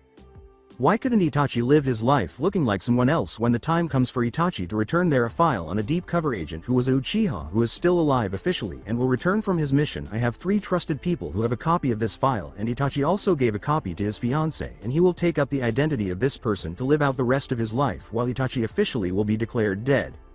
According to Sasuke, his fiancée, the oily lady. The Sandaime uttered the dubious words, the oily lady. Itachi took me to her house when I was younger and she got a mark on her back that looks like an oily painting, Naruto remarked, rubbing his head. The Sandaime replied, "Ah, I see. Well, I was not aware you knew about her, Naruto. It appears you learned a little something from Itachi in liking older women, huh?" Sasuke replied, "Itachi took Naruto to her house and she was probably the first woman he saw naked, Hadobi." Naruto looked at him and replied, "I think we should drop the subject, Gigi. I haven't told anyone who she is yet. Not that everyone knows the truth, I kind of don't want to tell who she is." The Sandaime smirked as he observed Naruto's pale face and remarked, "Oh, why is that? Could it be that you're afraid of what Sasuke would do, or is it that you're afraid of what someone else might do knowing that you saw her mom naked? You never told me Itachi girlfriend had a daughter. Who is it?" Sasuke asked Naruto as he turned to face him. According to Naruto, "I think we should drop it, Sasuke." When Sasuke noticed that Naruto was becoming anxious, he asked, "Oh, what's the matter? Is it someone we know?" With a wider grin, the Sandaime remarked, "Actually, she is this room." 3, 2, 1. Abruptly, a figure was seen flying headfirst out of the window and landing in a crater far below, blowing out the window to the Sandaime's office. As they watched Sakura lowering her arm from where she had just nailed Naruto in the face, Kiba was hiding behind Shino off to the side of the room. "Damn, she's a mini Tsunade," Kakashi remarked. "Why did you do that, Sakura?" asked Kurenai. "I'm the only girl in this room whose mom is still alive, meaning he saw my mom naked," Sakura said, giving her a stern look. When Naruto entered the window with his jaw held, he spat out 3 teeth onto the floor and uttered the words, "You broke my jaw." "So wait," Kiba said, blinking, "you mean that when you said Sakura was natural you knew because..." Then, with his jaw clenched, Naruto declared, "When we land, I'm kicking your ass, Kiba." 2 figures were suddenly seen flying out the window one after the other. "Anyone else want to comment on my natural color?" Sakura asked as she turned around. Mythos cocked his head and asked, "Since when the hell did pink become natural?" Naruto looked up as he got out of the crater and ducked as Mythos fell on top of Kiba. He then erupted in laughter and exclaimed, "Well, at least when I kissed a guy, it turned out to be a woman." "What is going on here?" a woman's voice asked. Naruto looked up and replied, "Oh, hi Suki. Sakura will be home shortly and Sasuke a girl now, so we know about your fiancé. Oh, and Sakura knows about my one birthday also." The woman with the pink hair cocked her head and said, "Naruto, is that you?" "Yeah," Naruto replied. According to Suki, what happened? After grabbing Mythos and Kiba and dragging them through the street, Naruto uttered the words, "I died but I got better. Well, I need to get back to the Hokage Tower. Take care." Shaking her head, Suki reflected, he was always a strange child. "Come on, Dobi," said Sasuke as Naruto returned to the Hokage Tower. "The Hokage dismissed us and said he would take care of everything," she said. Kiba replied, "Oh, then that means you can come see Hana." "Not today," Sasuke said, grabbing Naruto's arm. "Come on, we have things to discuss." Mythos remarked, "What about me?" Sasuke replied, "You can come but you're staying in one of the other houses." "Well, the world hasn't changed much after all," Mythos reflected as he followed them. He said, "Women are still bosses." Kiba shook his head and went home, saying, "Women." Kiba arrived home with a shit-eating grin on his face and surveyed the house, thinking, soon this will be all mine." "So you are home, Kiba," Sume said as she entered the living room. "I believed I could smell you. How was your mission, then?" "Oh, it was really educational," Kiba remarked as she at home. "I want to share everything with you too." "She's back in the kennels," Sume said. "It will be a few minutes before she returns." "What was your mission, then?" Kiba replied, "I'll tell you in a minute. Actually, before I tell you, can I ask a question, Mom?" Sume replied, "Well, you just did, but I guess you can ask another one." According to Kiba, "Do you think Naruto the Kyuubi?" Sume asked, "What are you talking about, Kiba?" as her eyes widened and she started to look around after going pale. "Mom, I know the truth," Kiba said. "It has to do with my mission's events. Please let me know if you believe he is the Kyuubi. Yes or no?" "How did you find out?" Sume inquired, speaking about that Kiba is illegal according to the law. Because I am aware that the Kyuubi did not attack Konoha at random. Kiba stated they called for it after we got back from our mission. The Sandaime told us all that you would be holding a council meeting shortly to discuss it. Now answer me. He glared at her and asked, do you think he's the Kyuubi? As Sume put it, back down, Kiba. When the smoke cleared, a 7-foot-tall white-furred werewolf stood where Kiba was, stating, I'm not a pup anymore. Kiba grinned before Akamaru, who was on his head, stood up. Kiba then made a few hand signals and said, Full Moon Rising no Jutsu. Like the majority of the fools who believe he is the Kyuubi, I'm furious and want to know if you have betrayed the pack. Sume stared at Kiba with wide eyes and thought, what the hell? This is unlike anything I've ever seen. Sume looked at Kiba's claws and said, no, I've never seen the pup as the fox. If I had, I would never have let you near him. Kiba growled as he lowered into a stance that she recognized as the opening stance of their clan taijutsu. After hearing her mother, Hana, who had just entered, was startled to see the white-furred werewolf standing in front of her and asked, what's going on? As he was covered in smoke, Kiba looked at Hana and said, good, because Hana has already claimed him as her mate and he claimed her as well. Sume didn't notice because her head had whipped around and she was staring at Hana, who had turned pale, and Sume exclaimed, what? Hana replied, what's going on, Mom? What was that just now and what are you talking about, Kiba? I want answers now, both of you, Sume remarked. My most recent mission was a search and rescue, Kiba stated. Team 7 requested assistance after Naruto vanished while on a mission after their mission was upgraded from a C rank to an A rank boarding S rank. Team 10 was dispatched to Wave to assist in finding Hinata, while Team 8 was left behind due to his injury.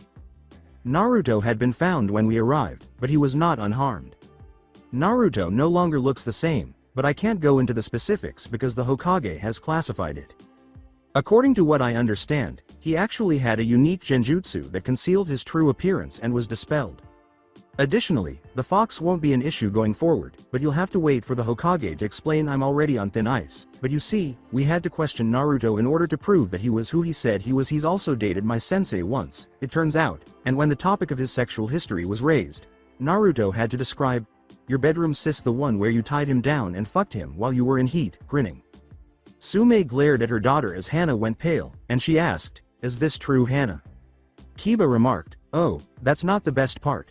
As Hana bowed her head under her mother's glare, Naruto responded that Hana had bitten him frequently. When I asked if she had bitten him on the neck, as his grin widened, he acknowledged that it hurt and that he had to bite you to get you to let go. As she rubbed the left side of her neck, Hana scowled at Kiba and uttered the words, you are so dead, runt. Sume replied, Hana, how could you do something so stupid? Are you pregnant? Hana replied, no mom, this happened a while back and I'm not pregnant. Sume squinted and inquired, how far back? Sume yelled, Hana. Hana swallowed and said the response quietly. With his palms clasped together, Kiba uttered the words, thank you, Kami, Naruto. Stop gloating, Kiba, and thanking Kami, Sume said. Turning around, you are not the next heir. Because of that, that simply indicates that Naruto has joined our clan and will take over as its leader after I retire, with Hana serving as the head of the household. The expression on Kiba's face was, damn you, Kami, damn you, Naruto. I expect to go find your mate and bring him here, Sume said. We have a lot to talk about. There's more that you don't know, Kiba said. It turns out that Sasuke Uchiha isn't really a guy. Since the Uchiha clan and Naruto's parents had an alliance and had been engaged since before either of them was born, Sasuke is actually a girl who possesses the same type of special genjutsu as Naruto. Naruto also has a child on the way with this woman we escorted back from Wave, and the child is roughly the same age as the Sandaime grandson. Naruto has also been with Ino Yamanaka, Kurenai's sensei, and a snake woman in Konoha. Sume remarked, if you're lying, Kiba, I'll have you fixed, as Hana and Sume exchanged shocked looks. It's the truth, Mom, Kiba said, turning pale. I promise. Since the dispelling of her genjutsu, Sasuke has been practically begging him to fuck her. The Sandaime can tell you. He's the one who informed us about the arranged marriage, he said, covering his mouth quickly as Akamaru bit his leg. Squinting, Hana said, told you about what? I can't say, Kiba said. Please don't fix me. The Hokage will have to tell you.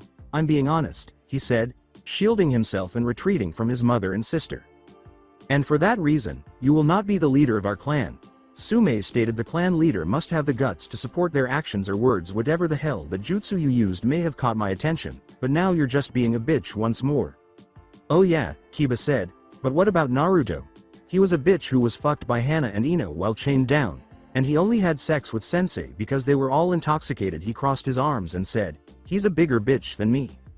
Any man who has the courage to fuck my daughter, Inoichi's daughter, Anko, or your sensei, let alone all of them, must have the largest set of balls ever." Sume remarked. She squinted her eyes and said, "The boy is almost an alpha. It's a shame he's in weight. You mentioned his parents made some sort of deal with the Uchiha. Who were his parents?"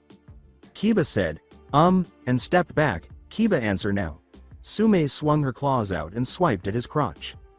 With a terrified scream, Kiba leapt back, covered himself, and uttered, "Minato Namikaze and Kushina Uzumaki. Dear, you have never made me prouder than you have right now, at least until you pop out a couple of pups," Sume said to Hana as they both froze. Kiba responded, "Don't do that. Just because he's the Yondaimi's son doesn't mean you should make a big deal out of it." "Oh no," Sume said, "I wouldn't give a damn if he were the Yondaimi's son. It's merely a bonus. What makes me so happy is who his mother is. Kushina was a bitch and a badass. She whipped everyone's ass the first day she arrived in Konoha and went into the academy. When I tried to prove to her that she was a top bitch, she broke my arm after we called her Tomato Head. She was given the nickname Red Hot-Blooded Habanero. Don't ever call that woman a tomato. Let's celebrate." "Where's Naruto Kiba located?" "Most likely being fucked by Sasuke," Kiba said, swallowing. "Then, if there are no missions tomorrow, you are to bring your mate here, Hana, along with the rest of his pack." Sume stated, "They have joined our pack now. Kiba, tell me about the jutsu you used before." "You know how when we have our companions imitate us using henge," Kiba said, swallowing when he saw his mother and sister's demanding expression. "I learned a few tricks from listening to Naruto talk about illusions, so I tried combining them into a werewolf instead of changing Akamaru and myself as we usually do with Akamaru's assistance. I was able to figure it out after a lot of trial and error. Akamaru controls how our features appear, and I control how our body moves, even though we can only do it for 30 seconds. It's really cool and scary. I see. Keep practicing, and if you can make it last more than a minute or two, we'll consider adding it to the family jutsu list," Sume said. "Remember what I said," she said, exiting the room after the problem had been resolved. After Sume left, Hana grinned and said, "So Mutt tried to take my place in the pack, huh?" She also grew out her nails, and Kiba eeped as Hana jumped at him.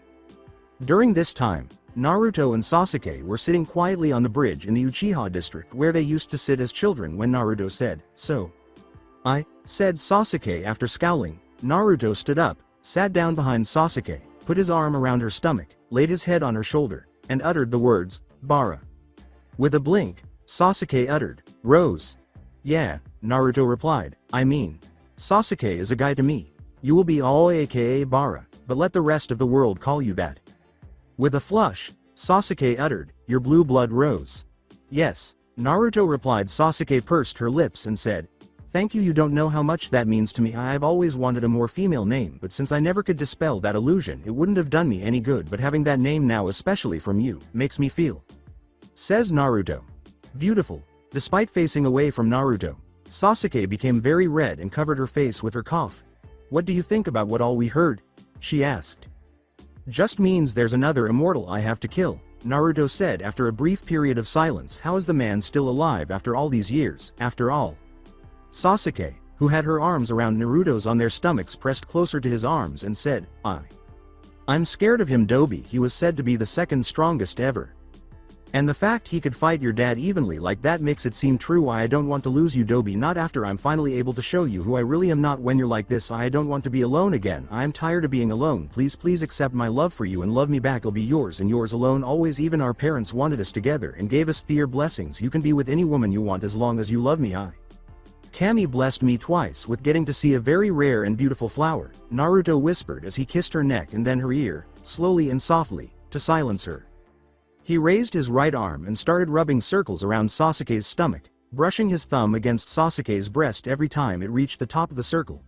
I have seen a blue blood rose twice, and only I have seen it. You are a treasure to me that Kami has blessed me with, but you know something I wouldn't share either with anyone else. Sasuke's breath had become labored as she experienced the sensation. Naruto kept taunting her for a few minutes because he could tell Sasuke was getting aroused, but then he stopped, got up, and extended his hand to Sasuke. Naruto drew her close and started guiding her back to the Uchiha district after Sasuke, who was taken aback when he stopped, took his hand. When they arrived, Naruto noticed that both Mythos's house and the one where Tsunami and her family were staying had no lights. When Sasuke's house came into view, She became anxious and asked, "Are we?" while resting her head on Naruto's shoulder. Sensing that Sasuke was becoming tense, Naruto said, "No, we won't do that, Bara. We're just going to wash each other's backs in the shower while wearing our underwear, and then we'll go to bed, nothing more." Snorting, Sasuke retorted, "And who made you my boss?" Sasuke yelled the next second as Naruto slapped her behind and chuckled, "Ha ha ha ha, sorry." As they entered her home, Sasuke gave him a glare, but her blush persisted. As Naruto had stated, nothing happened the following morning other than the two of them lying next to each other after showering. When Sasuke woke up, she was on Naruto's chest and questioned, Why didn't we do anything I wanted to?" "Maybe you were, maybe you weren't, but it's too soon," Naruto said. "I believe we should wait, at least until we are certain it is safe, given everything that has transpired." After sitting up, Sasuke questioned, "What do you mean safe?" "I used birth control with the others," Naruto said. Glancing at her, "Even though I might not have had my hands free, I was still able to use the birth control that we were taught in the academy. I didn't with Tsunami because I thought I couldn't have children. I don't want more than one child on the way at once. At least not at this time. I can feel the other immortals' power growing as we lay here. I can feel the gathering's pull becoming stronger." "Doesn't that mean we should enjoy life while we can just in case?" said Sasuke, scowling. After meeting Sasuke's eyes, Naruto sat up and gently pressed his hand against her cheek before drawing her forward for a kiss behind her head. Naruto felt nauseous and ended the kiss as it was getting hotter and hotter between them. When Naruto opened her eyes, Sasuke noticed the expression on her face and asked, "What's wrong?" Sasuke frowned and said, "Follow me. You're about my dad's size," Naruto said. "Get dressed, someone's here." As he got out of bed and began putting on his pants, "I believe he has some clothes that might fit you." After scowling at his pants, which were Kyaza from Wave, Naruto followed Sasuke but first snatched up his sword. After Sasuke showed Naruto where her father's clothes were, Naruto located a red shirt and a pair of black Anbu-style pants. After focusing for a moment, a battle cloak materialized on him, and he slipped his sword inside the cloak. When Naruto saw Sasuke wearing a Chinese-style shirt with the Uchiha symbol on it and black shorts, he said, "Come on, let's go see who our guest is." With a frown, Naruto remarked, "No, you go and keep an eye on Tsunami and the other, make sure they're safe." Narrowing her eyes, Sasuke uttered, "I'm not weak and need protection, Dobi." "No, but Tsunami and her family are," Naruto remarked. "If this guy is after me, I know you'll protect them. You are aware of Inari's occasional hot-headedness." "Okay, Dobi, but you better come back safely," said Sasuke with a scowl. "I will," Naruto said, kissing her. "Proceed now." Before rushing out the back door and toward Tsunami's house, Sasuke gave him a quick kiss one last time. When Naruto saw Mythos sitting on a chair after exiting the front door, he remarked, "So you felt it, huh?" "Who couldn't, but I don't know who it is," Mythos remarked. "Only one way to find out you coming," Naruto uttered. "One-on-one," Mythos said. "I am no longer a fighter. One, observe. Come find me if you survive," he said, getting to his feet and leaving. Naruto frowned and glared behind him before starting to head toward town. After 10 minutes, Naruto arrived at the park, where he could feel the pull growing stronger. He started to look around when he noticed a man in his 30s with brown hair and blue eyes enter from the opposite end of the park. The man said, "So you are Connor's chosen, huh?" As Naruto narrowed his eyes, the maelstrom. "Who are you and why are you here?" asked Naruto. The individual replied, "Call me Grayson. As for why I'm here for you, head." "Let's take this somewhere less populated," said Naruto with a frown. "Should we?" When Grayson pulled out a double-sided broadsword and held it diagonally in front of him, he said, "No, I don't think so." Naruto scowled, looked around, and said, "I see."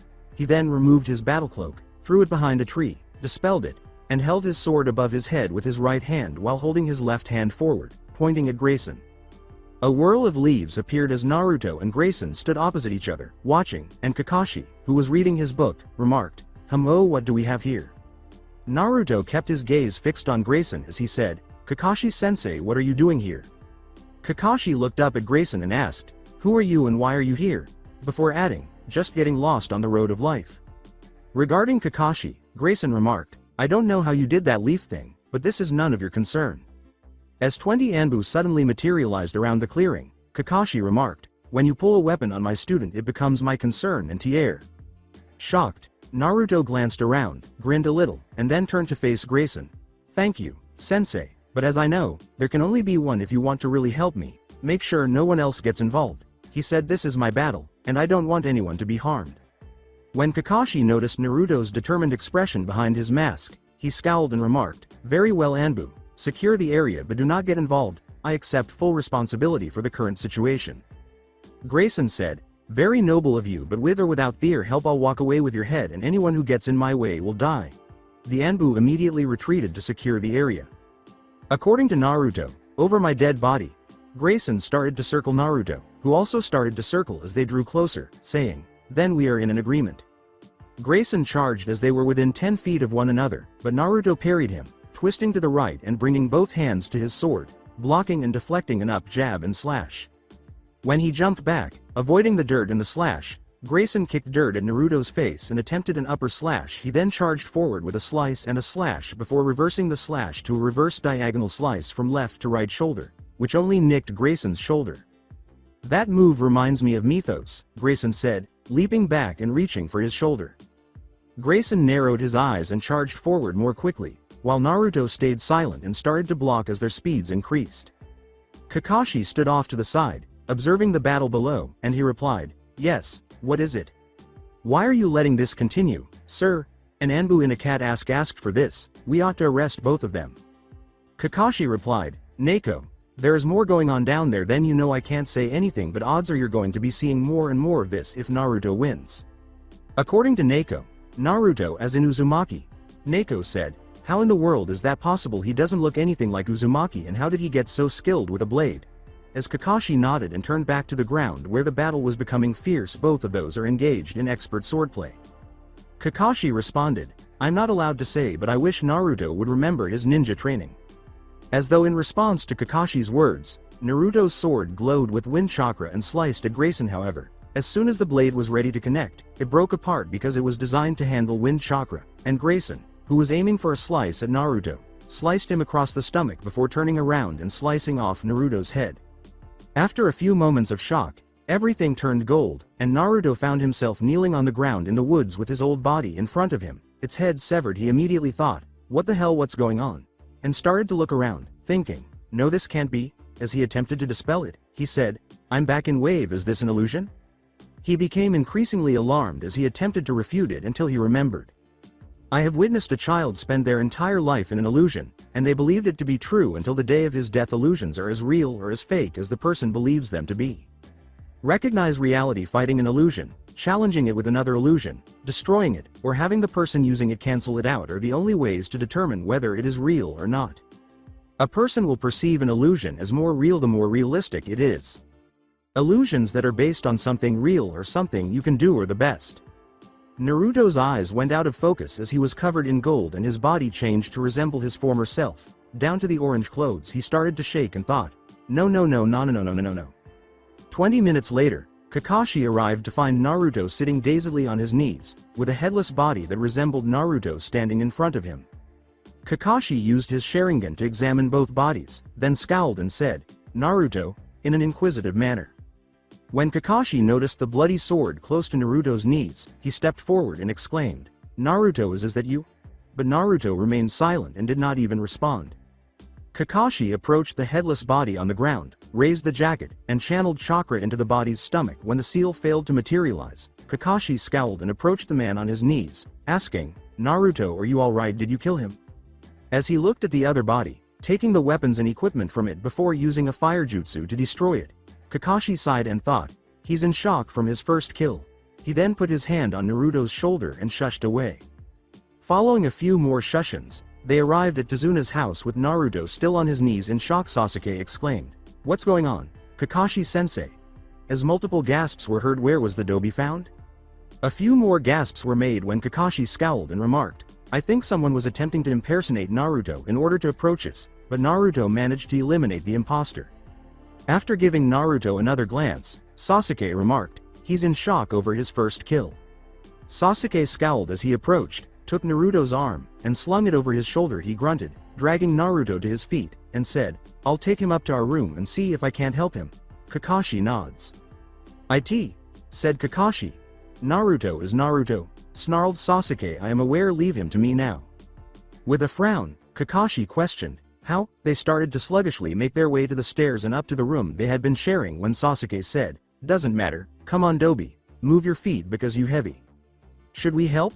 Sakura asked. Naruto and Sasuke share a special bond, stated Kakashi. They may give the impression that they despise one another, but their true motivation is to prevent others from becoming too close for now. Just leave them alone. He took out his book and sat down, saying, I'll check in on them in a little while. After placing Naruto on the bed, Sasuke shut the door to the room and walked in front of Naruto, saying, Dobi Dobi Naruto. Naruto looked into Sasuke's eyes as he knelt down in front of him and lifted his head. Naruto, snap out of it please. Sasuke's voice grew a little softer as he finished. After blinking once more and turning to face Sasuke, Naruto looked around the room and said, Sasuke, is that you? Sasuke exhaled and muttered, thank God. He then got to his feet and exclaimed, everything okay Dobi? Glancing around the room, Naruto scowled and uttered, this is Tazuna house, right? Yeah Dobi, did you hit your head? Said Sasuke. Sasuke, can I ask you something? Said Naruto, scowling and surveying the area. With a frown, Sasuke questioned, what happened to the Teme, Dobi? I'm so confused right now, I don't know if this is real or not, scowled Naruto. Sasuke, I need to know if I'm going crazy or are you a girl? With wide eyes, Sasuke exclaimed, what are you talking about, Dobi? Yes or no Sasuke, please, for my sanity. Did your family put an illusion on you when you were a baby to make you look like a guy? Naruto asked, massaging his hands against his head. After sitting on the other bed for a short while, Sasuke said, yes. Damn it, I'm even more confused now than I was. Damn it Connor, Naruto sighed. With a bewildered expression, Sasuke inquired, how did you know Dobi? Naruto said, can I put up a privacy jutsu? After turning to face Sasuke, I know this is going to sound crazy, so I want to make sure no one can hear me. When Naruto flashed hand signs and Sasuke nodded, the room glowed. Naruto removed the bed cover and covered the window, noticing that Sasuke was staring at him in confusion. In case Kakashi-sensei decides to spy, Naruto said, he can no longer read our lips. Do you want that illusion to end so you can be who you are? When she was covered in gold and her true appearance was revealed, Sasuke's eyes widened and she said, I wish I could, but I don't know how to. How? Sasuke inquired, slumping on the bed. Naruto uttered, how long has it been since you last saw me, Sasuke? According to Sasuke, a little over 3 days. With a scowl, Naruto remarked, you are aware of Kyuubi, your father informed you. Naruto followed Sasuke's nod by saying, you know that jutsu your brother has, the one where you get tied to a cross. After I left here the other day, I got captured by some of Gado men and I eventually escaped. But then I don't know what was real and what wasn't after I got captured actually, Naruto said. As Sasuke scowled and nodded slowly, the best I can say is that I was placed in some sort of delusion like that. I was told and did a lot of things in that delusion, which is how I found out you were a girl. You told me that you liked me and that you wanted to tell me but couldn't until you figured out how to break the illusion. To which Sasuke replied, that's sort of true. Then I wonder if that other stuff was real. Did I really kill Kyuubi? Naruto sighed. With wide eyes, Sasuke remarked, maybe you better start from the beginning. After learning that Naruto had met Itachi, Sasuke blinked and said, so you're saying he gave you a scroll and told you to open it when you found out my secret? Naruto scowled and started to tell her everything. Naruto replied, yeah, since I know how important your brother is to you, I'll just skip a lot of things and tell you about him. Your brother and Sakura's mother, Suki, are engaged. Itachi was one of my guards, and he once took me to Suki's house, so I know that to be true. Just don't tell Sakura, or she'll kill me if she discovers that I saw her mother in the nude. With wide eyes, Sasuke exclaimed, you did? Yeah, Naruto replied. But that scroll Itachi gave me stated that that night was more complicated than you realize. I can either tell you what I was told actually happened or I can break it up as events unfold. Said Sasuke, just tell me what you were told happened. Naruto concluded by saying, so we were told that you and I were secretly engaged by our parents before we were born, and Itachi continuing his mission to protect you and me. He had previously described the Uchiha elders and the Kyuubi attack. Alright, I go back to when you met my brother and tell me everything that happened after that, Sasuke said, drawing her knees to her chest. Naruto breathed a sigh of relief and stated, and so when I went to use my wind chakra, my blade didn't cut his in half, but my own, and Grayson killed me, and then everything dispelled like all the other illusions, and I found myself back in the woods in front of the body that I supposedly gave Kyuubi so that I could kill him.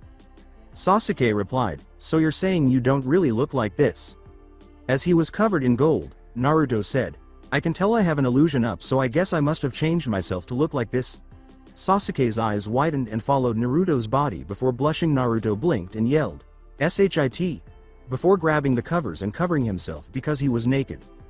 So what happened after you found yourself back in the woods? Asked Sasuke, wiping away the blood that was streaming down her nose.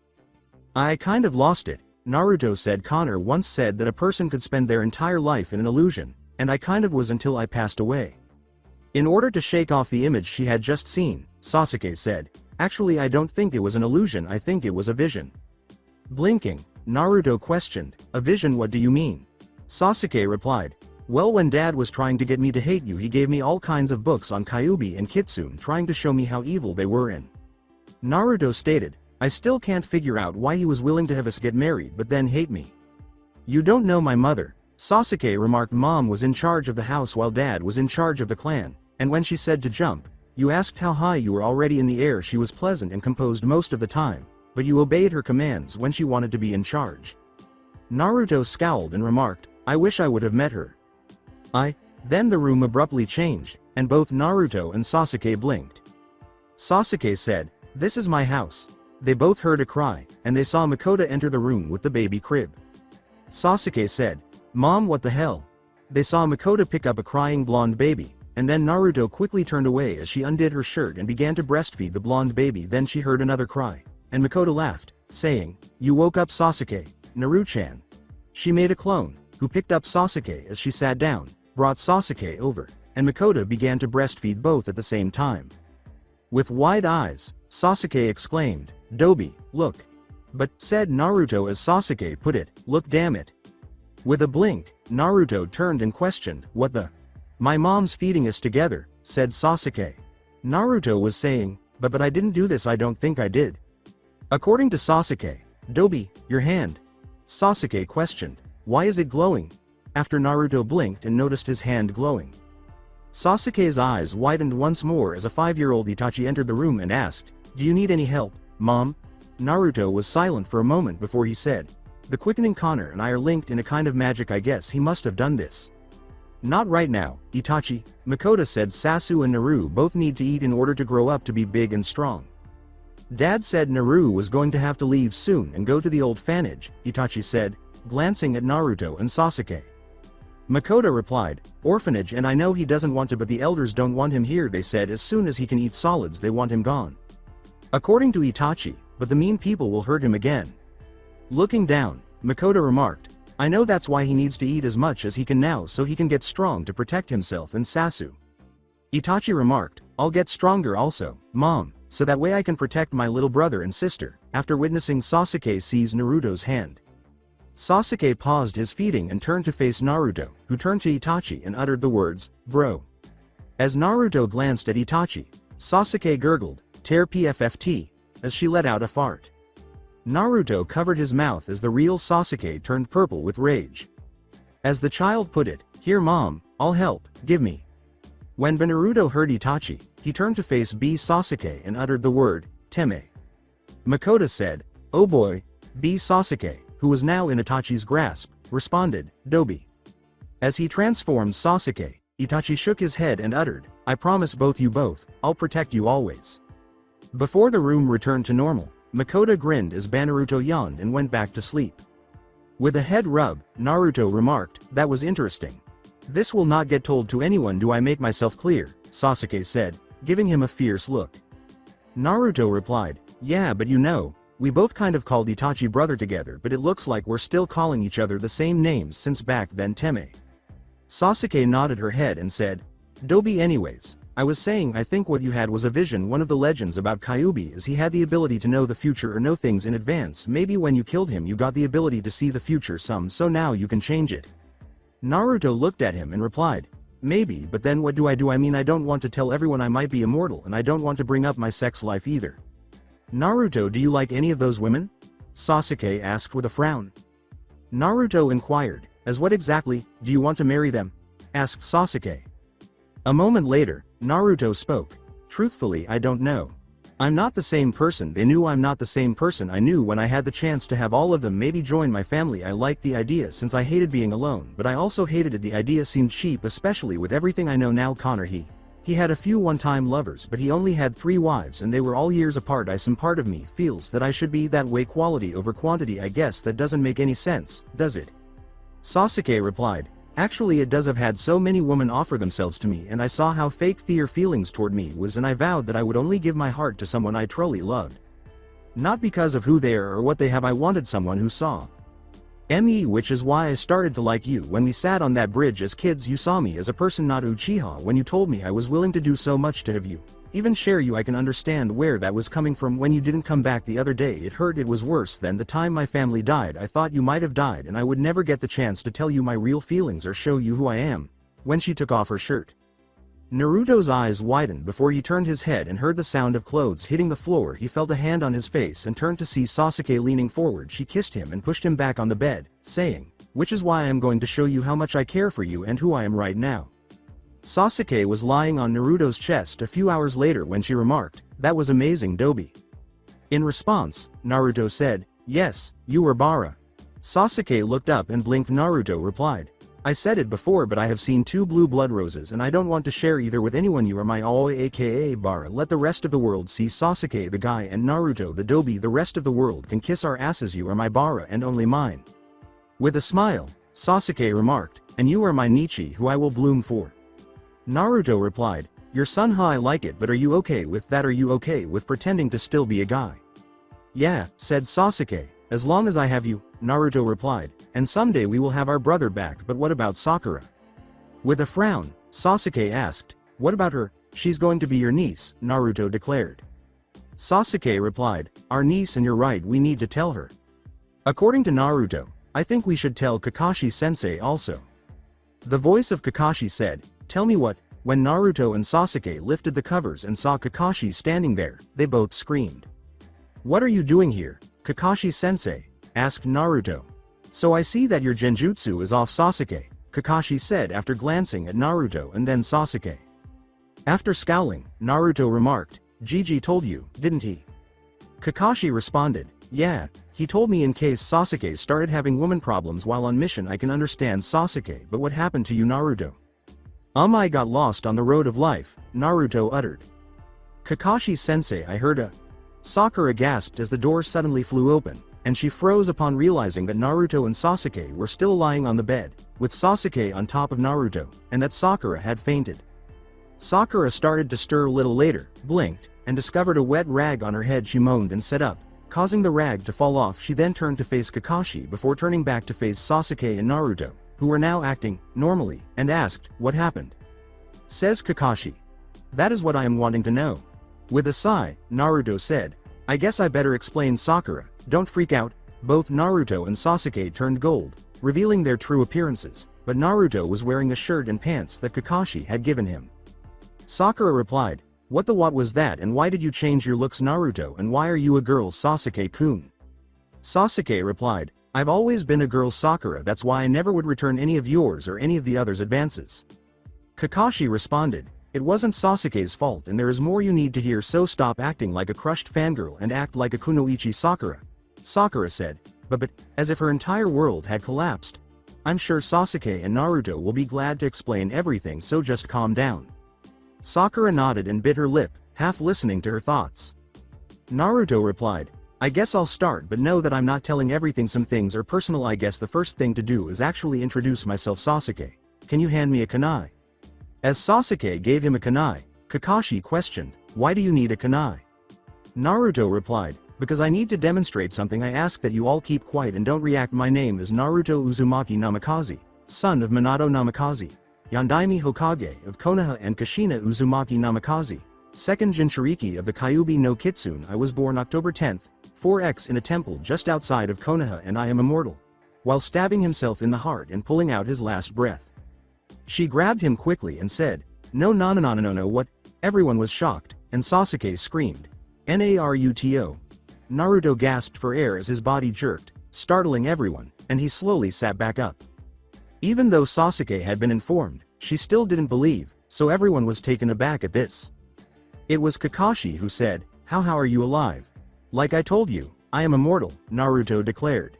How are you immortal, Naruto, and what do you mean you're the son of the Yandaime, and what's a Jinchuriki? And Sakura asked after her brain finally restarted. With a hand over her mouth, Kakashi said, breath. Sakura explained Naruto. Naruto took a deep breath and replied, all right, I'll explain but don't ask questions. I guess the best place to start would be Mito Uzumaki Senju, wife of the Shodem Hokage. The Uzumaki clan of Whirlpool had a bloodline called Special Chakra. I don't know what it does besides being stronger than normal chakra, but what I do know is the lesson we were told about Madara Uchiha and Hashirama Senju fighting at the Valley of the End wasn't the entire truth. When Madara summoned the Kyuubi to help him, Hashirama Mokuton bloodline allowed him to suppress Kyuubi chakra, but if he was suppressing Kyuubi, how was he able to still fight Madara? The answer is since Madara brought backup in the form of Kyuubi, the Shodem brought backup in the form of his wife, Mito. Who? What are you all looking at? Oh, don't worry about my hand glowing. Sakura replied, your hand is glowing, Naruto. How are we not supposed to notice? Naruto said, I'll explain that in a little bit anyways. Mito used her special chakra and sealed the Kyuubi in her own body to stop Madara from being able to use the Kyuubi. Thus she became the first Jinchuriki of Kyuubi. Now we all know after that Hashirama won, so I'll skip a few years till the time Mito gave birth to her only child, a son. When she gave birth to him she still had the Kyuubi inside of her and it attempted to escape from her in her weakened state since the seal was weakened, but she was able to recapture it. Now as she got older and weaker she was afraid of the Kyuubi escaping on her death. But at the time she didn't know it, but she was immortal. You can't seal something immortal and not expect side effects.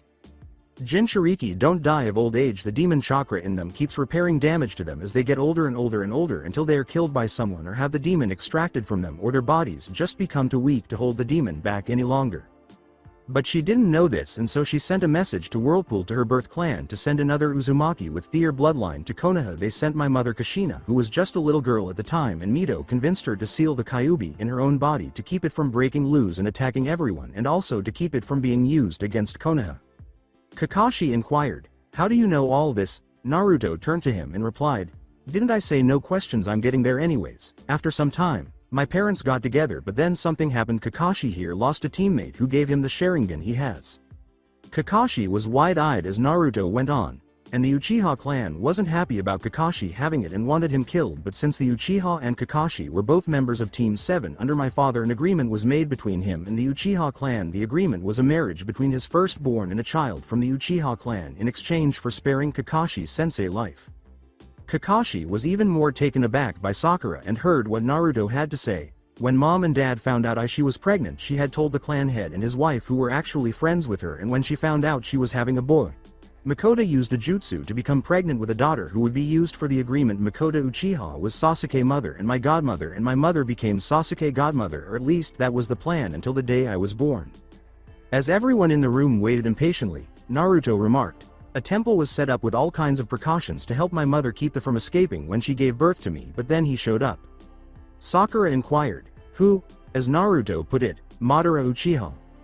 Sakura stated, but Madara Uchiha died fighting the Shodem Hokage. Naruto nodded his head and said, he faked his death and went to the land of water where he killed the Nidame Mizukage and claimed the title of Sandame Mizukage. Right now the Yondaime Mizukage is a Jinchuriki who Madara is controlling while he is elsewhere.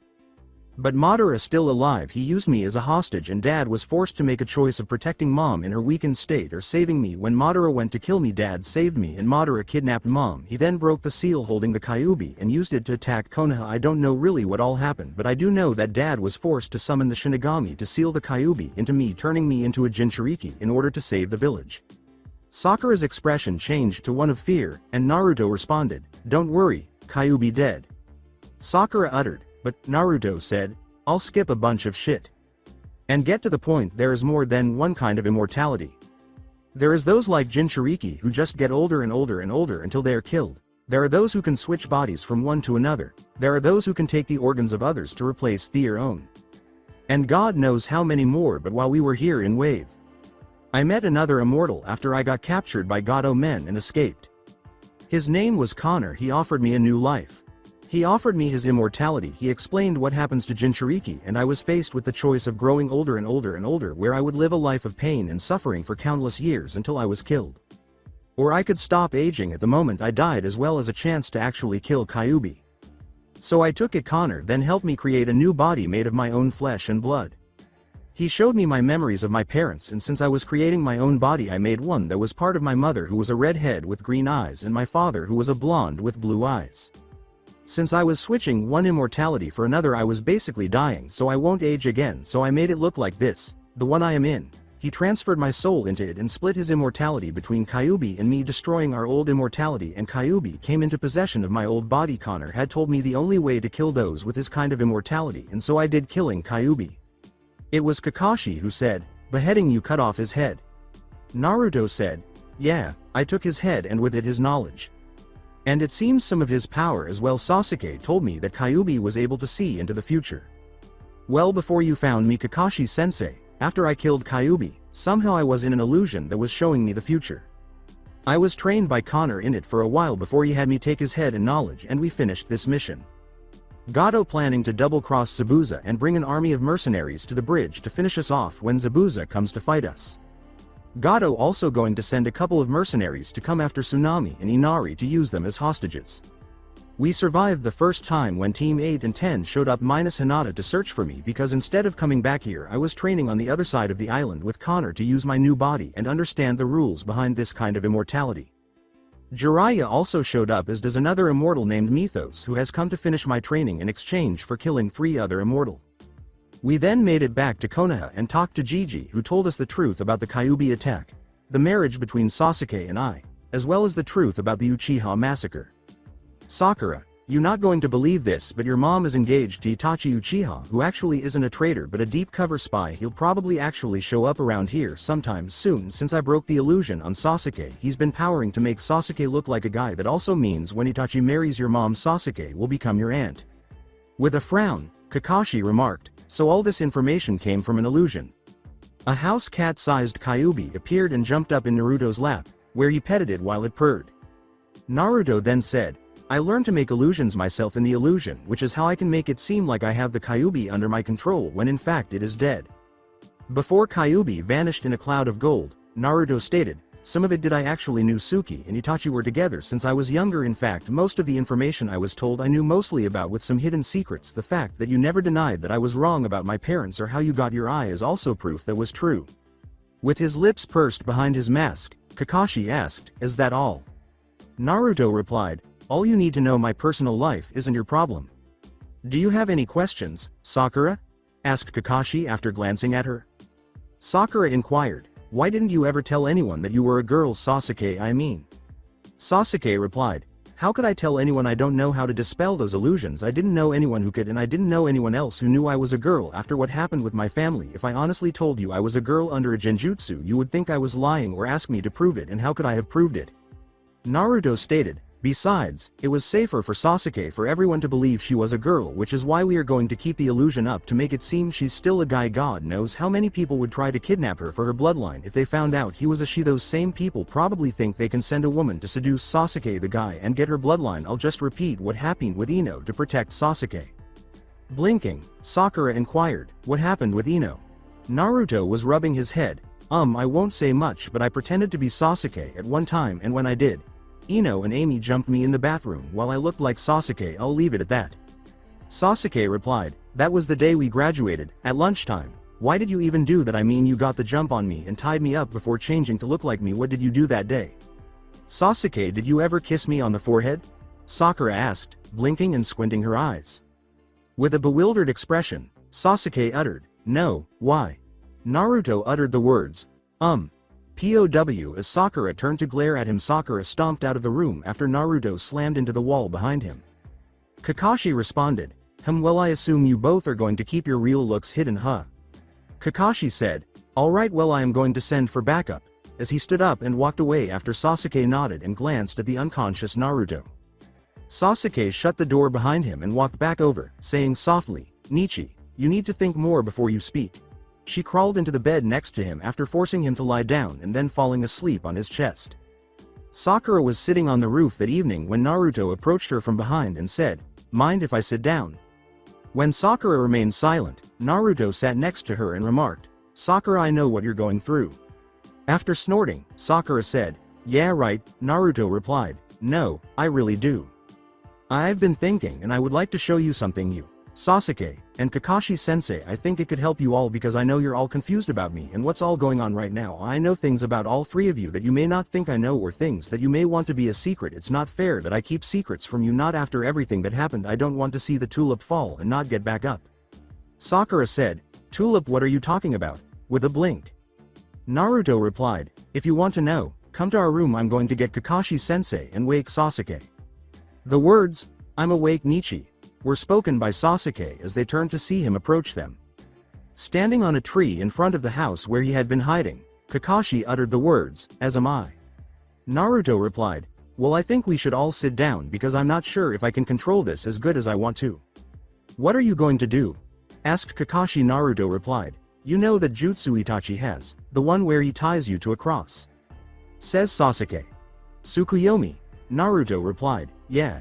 Itachi, when he used it on me, claimed he could control everything including the passage of time. I'm going to try and show you the entire time from the moment I left here to the moment I arrived back here and show you everything. Well, I'll skip the sex tsunami, but everything else I'll show, that way you won't think I'm hiding anything else from you. Are you sure you can do it? Asked Kakashi as he leapt onto the roof. The rest of the world vanished around Naruto as he vanished in a stream of gold, saying, only one way to find out. Sakura, Kakashi, and Sasuke all observed and witnessed everything. After it was finished, the world went back to normal, and Kakashi leapt over from another tree and exclaimed, what happened? You all were covered in a gold box for a few seconds? Naruto was unconscious on the roof in front of them. A puff of smoke lifted the Kakashi next to Sasuke and Sakura, and as he fell to his knees, Kakashi grabbed his head and uttered the words, damn information overload. Sakura said, I kissed Ino and I tried to seduce you and Naruto, after glancing at Naruto and then Sasuke. Naruto slept with all those women, Kakashi remarked. No wonder he was so good, Sasuke remarked. Sakura responded, I can't believe you and Naruto called each other those names all the way back to when you were babies. After Sasuke gave her a scowl, Sakura remarked, Sasuke, your eyes. You got the Magna-Q Sharingan. Sasuke must have been the guilt from seeing you kill him, scowled Kakashi. As the chakra was drawn away, Sasuke's eyes widened and she closed them, saying, so what now? Kakashi walked over to Naruto and said, he should be up in a few hours. I think we should all get some sleep. Sasuke, from what I saw, you and him can't have sex again until you get back to Konoha. We can't risk you getting pregnant right now, not with the danger that's coming. Sasuke looked at Kakashi and said, that goes for you also, Sakura. If you want to have sex, fine, but make sure you're protected first. Both your teammates are going to need you and you need them. Naruto taken a huge risk showing us all that he did. Sakura sighed and replied, yes, Kakashi-sensei, but I don't know what to do anymore. I mean, I care for Sasuke. Even if she's a girl, I can't just shut that off. It's not what you look like on the outside that matters, but what's on the inside. Sasuke remarked, but you don't know me. Sakura replied, I thought I did, but I know you better than anyone besides Naruto. He still cares for me. You could tell, couldn't you? Sasuke looked at him and said, he still cares for all of us. We're his family, all three of us. You can see it in his eyes.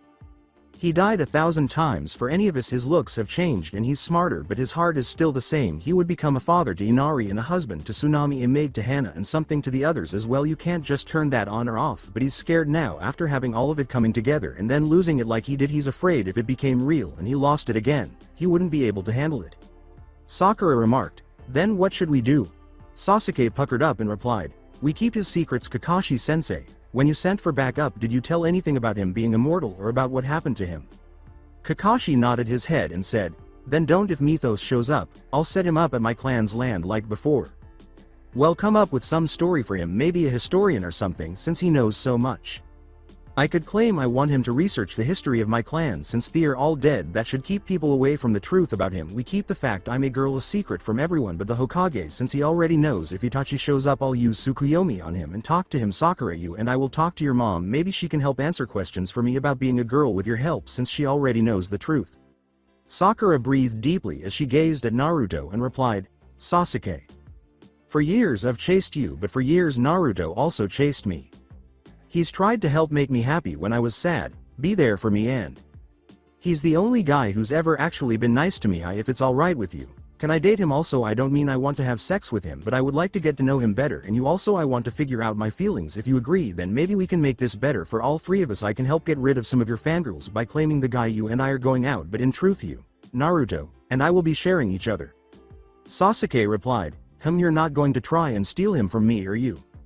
Sakura replied, no, I've already lost one friend over a guy. The first don't want to lose someone who might someday become a sister or aunt. Besides, Naruto might be the last Uzumaki. If he has that special chakra, he's going to need more than one girl to restart his clan, and you have to help Itachi Chichi restore the Uchiha clan. Oh god. That means mom's going to have another child. Can you imagine pink hair Uchiha? Sasuke replied, I can imagine it. I can also imagine blonde-haired ones as well. Kakashi stated, I can feel my hair turning gray thinking about it. Your hair is already gray, Sasuke remarked with a laugh. Sakura remarked, so we share Naruto. Sasuke was saying, and keep everyone else away. I don't want to be related to Kiba. Hopefully Hana won't ever say anything. We could always hook her up with Kakashi-sensei. Kakashi responded, Hardy har har. Now get to bed young ladies, we got a lot to do tomorrow because you all three need to train like crazy to prepare in case our backup doesn't arrive in time. I'll take care of Naruto since I can't trust you both not to jump him. Hey, said Sasuke, we are not Ino, as Sakura put it, or Amy. Sasuke added, and we aren't drunk either. According to Kakashi, no, you're just horny. When Sakura punched Kakashi, causing him to ascend in a cloud of smoke, she yelled, Pervert. Sasuke remarked, I wonder where the real one went. He was here earlier. And where is Naruto also? Sakura replied, no telling, but come on, let's get some sleep, maybe some common sense will reach both of us after we get some sleep. Sasuke replied, I'd rather be out of my mind as Naruto pounds into me. Sasuke sighed as she picked Sakura up and carried her inside after she blew back with a nosebleed. Now listen here young man. I don't care about your personal life, but I do not want sexual acts happening in this house between you and your teammate where my son can walk in on you. He is too young to know about those kinds of things and especially too young to see them, Tsunami said as Sasuke was leaving Sakura's room the following morning. Blinking, Sasuke said, yes. She was thinking, damn, Nietzsche must have already gotten up and restarted my illusion. As she turned to leave, Tsunami nodded and remarked, tell Sakura also, and I don't mean she can go to Naruto-kun either. Damn, Sakura remarked, and I thought my mom was bad. Come on, let's find the others, said Sasuke as they descended the stairs. They discovered Kakashi reading his book and eating breakfast, while Naruto appeared to be his former self. Kakashi responded, you're both awake. I have decided to increase your training since the threat level has increased. Hurry and eat so we can get to your training. We will leave for the bridge once you finish getting ready. Sakura and Sasuke sat down and began eating as soon as they heard Kakashi's authoritative voice. Hey Tazuna, that house up the road, does a blacksmith live there? Asked Naruto, who had finished first. Tazuna replied, well he used to before Gato showed up. Don't know where he went though. Naruto replied, you think anyone would mind if I sent a clone up to look around the place? Maybe I can find something to fix this sword before it breaks. Sure, go ahead. Maybe once we finish the bridge we can send a message to the guy who owns the place and have him come back if he's alive. That is, Tazuna shrugged during the last sentence. Tsunami responded, are you alright though Naruto? I mean you were kind of out of it yesterday when you got back. Naruto looked at himself and said, well I sort of went to spy on Gato. I found out his plans and I had to kill one of his men. Kakashi-sensei and I are going to start leaving a couple of clones here to watch you and Inari since we found out Gato plans to send some men to kidnap you when he plans to double-cross Zabuza to keep from paying him. Kakashi replied, yeah, by having a couple of clones here for now and have you both come to the bridge when it gets closer to the time we think they will try the attack, we can protect you better. Kid, you risking your life for my family is the most heroic thing I can imagine anyone doing. You're a hero. If anything happens to me I ask that you and your team get my family out of wave, Tazuna said, his face changing to one of anger before he stood up and put his hand on Naruto's shoulder. As the members of Team 7 exchanged glances, Naruto pursed his lips and said, nothing's going to happen to you or your family, I'll make sure of that. He then stood up and made his way to the door. Where are you going? Asked Sasuke as he left and shut the door. Naruto remarked over his shoulder, I need some air. Did I say something wrong? Asked Tazuna. Sasuke clenched her teeth and said, family is very important to Naruto. He's never really had any that he could remember since his parents died the day he was born. He doesn't want anyone else to know the pain of not having family, so he would do anything to protect others so they could stay together, even die. While staring at the dinnerware, Tazuna blinked, scowled, and sat back down before asking, where did Tsunami go? When Sakura and Sasuke looked around, their eyes widened, and Kakashi made eye contact with both of his female students before saying, both of you stay here and finish eating. Sasuke looked at the door and sighed as she started to eat. Tsunami asked Naruto, "Are you alright, Naruto?" as he was using his fist to strike a tree. As he continued to punch the tree, Naruto replied, "Yeah." Tsunami replied, "No you're not, why don't you tell me what's wrong?" Naruto put his fist against the tree and said, "A jutsu was used against me while I was gone. The jutsu messed with my head. It gave me something I wanted more than anything, but then the jutsu cancelled and I was back where I had been without the thing I was given." Tsunami gave him a back hug and remarked, "Family, someone gave you family and then took it away, that's cruel." Naruto said, It wasn't just the family that was taken from me, it was the love I received from them, the people that became my family. I became a lover, a mate, a fiancé, a father, a brother, a soon-to-be father. It was so real, I was so happy, I felt like I was truly at peace. But then the jutsu ended and there I stood over the body of the guy who used the jutsu on me, the one I killed. I just wanted to die right then and there."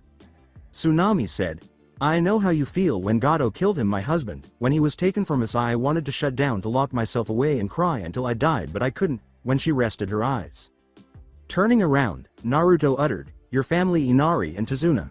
Tsunami replied, "Yeah, they needed me, they were what kept me going at the time. I thought of them as my weakness, the reason I couldn't just die and end the pain." Naruto replied, "But then they became your strength, your reason for living." With a nod, Tsunami said, "I wish things were back the way they were, that I could have what I had." Naruto bit his lip. Tsunami stated, "I know there's never a day that goes by that I wish that I had my husband back, that we could be a family and raise our children together." Closing his eyes, Naruto said, "You don't know how much that feeling is hitting me right now. I think I should go." Tsunami responded, "Why do you need to go? You can't let those feelings destroy you." Naruto turned to try to leave. Naruto stated, "I'm not worried about these feelings destroying me, I'm worried they will control me, that I will act on these feelings, that I'll love you the way I loved you in that jutsu." Naruto returned to Tsunami, who had stopped moving, and stated, "That jutsu made me live nearly 2 months in a few seconds. In those 2 months we saved Wave, built the bridge, and you and I fell in love while others came into my life as loves also. Inari became a son to me and you were pregnant. Do you understand now? When you were here just now, when I was being held by you, the feelings I felt for you in that jutsu were coming back to me. They were real, and it's taking every ounce of control I have not to kiss you and hold you and tell you that everything's going to be fine, that my team and I will save Wave and we can be together, but I can't do that because these feelings, they weren't really you. My head is telling me that, but my heart is telling me they were true, that my love for you is real, that my love for Baru." And Tsunami intervened and moved forward to encompass him up in his arms. "Stop, just stop, Naruto, I don't know what to say. The things you must feel are things I don't know. I can't know, it wasn't me, and I'm sorry, I'm not that woman. I don't know you like that, and I don't know if I ever could. I'm an old woman, a mother who's well past her prime. And don't argue with me on that. I can tell you about to say I'm wrong, but I know I'm not. You're a ninja, I'm a house mom. You go off and rescue damsels in distress, killing the bad guys, and I sit at home cooking, cleaning, and raising my son and keeping my father from drinking himself to death. We come from different worlds, and I'm flattered that I could have given you the feelings you have, but we come from different worlds. I couldn't live in your world and you couldn't live in mine. I'm sorry." With a sorrowful expression, Naruto closed his eyes and said, Can I kiss you just once, a kiss to seal away the memory of what I felt, so I can feel there really isn't anything there." Tsunami glanced at Naruto, bit her lip, and nodded. Naruto then slowly leaned in to give Tsunami a kiss. Tsunami's eyes widened briefly as she felt the depth of the kiss's emotions, then she closed them and kissed him back. As they continued kissing, Naruto pulled her in closer, and as Tsunami withdrew, he felt the need to breathe. Before he was covered in gold and vanished, Naruto closed his eyes and said, "Thank you." They were both standing there staring into each other's eyes. After blinking and glancing around, Tsunami closed her eyes and put a finger to her lips. Senbon needles flew out of the nearby forest and struck her in the neck, causing her to go wide-eyed before fainting. She had turned and was walking back toward the house before slinking off with Tsunami. A figure came up to her and put her hand on her shoulder. When Naruto arrived at the bridge a few hours later, he blinked and asked himself, "Where is everyone?" Because no one was there. Naruto scowled before turning and returning to Tazuna's house after noticing that nothing had been moved in hours because the morning mist had revealed the locations of the tools and where they were at night to keep the ground beneath them dry. Upon returning to Tazuna's home, Sasuke exclaimed, "Thank God, where have you been, Dobi, and where's Tsunami?" "What do you mean, where's Tsunami? Didn't she come back?" Naruto asked, his eyes widening. "Sasuke, Sakura, you stay here. Naruto, show me where the last place you saw Tsunami was," Kakashi said with a frown. Naruto nods, and the two of them swiftly departed, arriving at a wooded clearing near the house where Team 7 had learned the tree climbing exercise. "Tell me what happened and how long ago you were here with her," Kakashi said. Naruto remarked, "A few hours have passed. I told her part of the truth about my delusion, and she told me that we couldn't be together like that. She then allowed me to kiss her so that I could move on, and I immediately left to return to the place where I killed Kyuubi, where I sobbed in private when I departed. Tsunami was still present." With haste, Kakashi called forth a pack of dogs, took out a piece of cloth, and declared, "This is a scent to a missing woman. Here in this clearing, you will find Naruto and her scent. Check to see if you can follow her scent." A few growls and barks were heard as the dogs sniffed the cloth and started to explore. One dog approached and exclaimed, "There was another person present." Ice and medicine smells departed with the woman who was on the ground using Shushin. With a frown, Naruto remarked, "Can you tell which way they went? Maybe find where the scent came from." After hearing a howl, the little dog remarked, "Looks like you're lucky, kid. We got the ice scent arriving so we can follow it back to the source.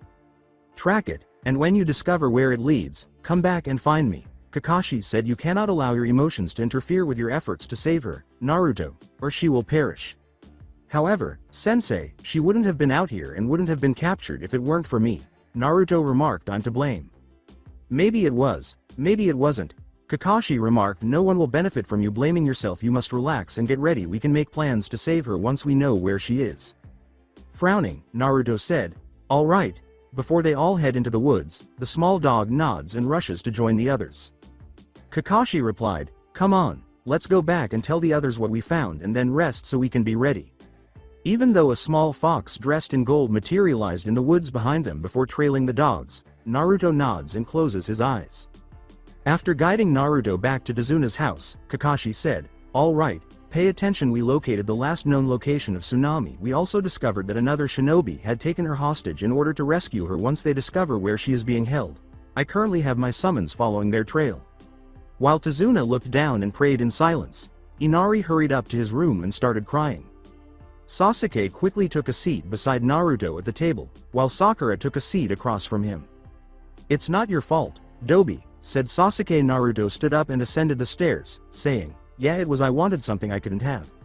He focused as he ascended the stairs, and a different Naruto materialized on the bed, where he lay down and fell asleep, while the real Naruto opened the window, climbed out, and ran down the street.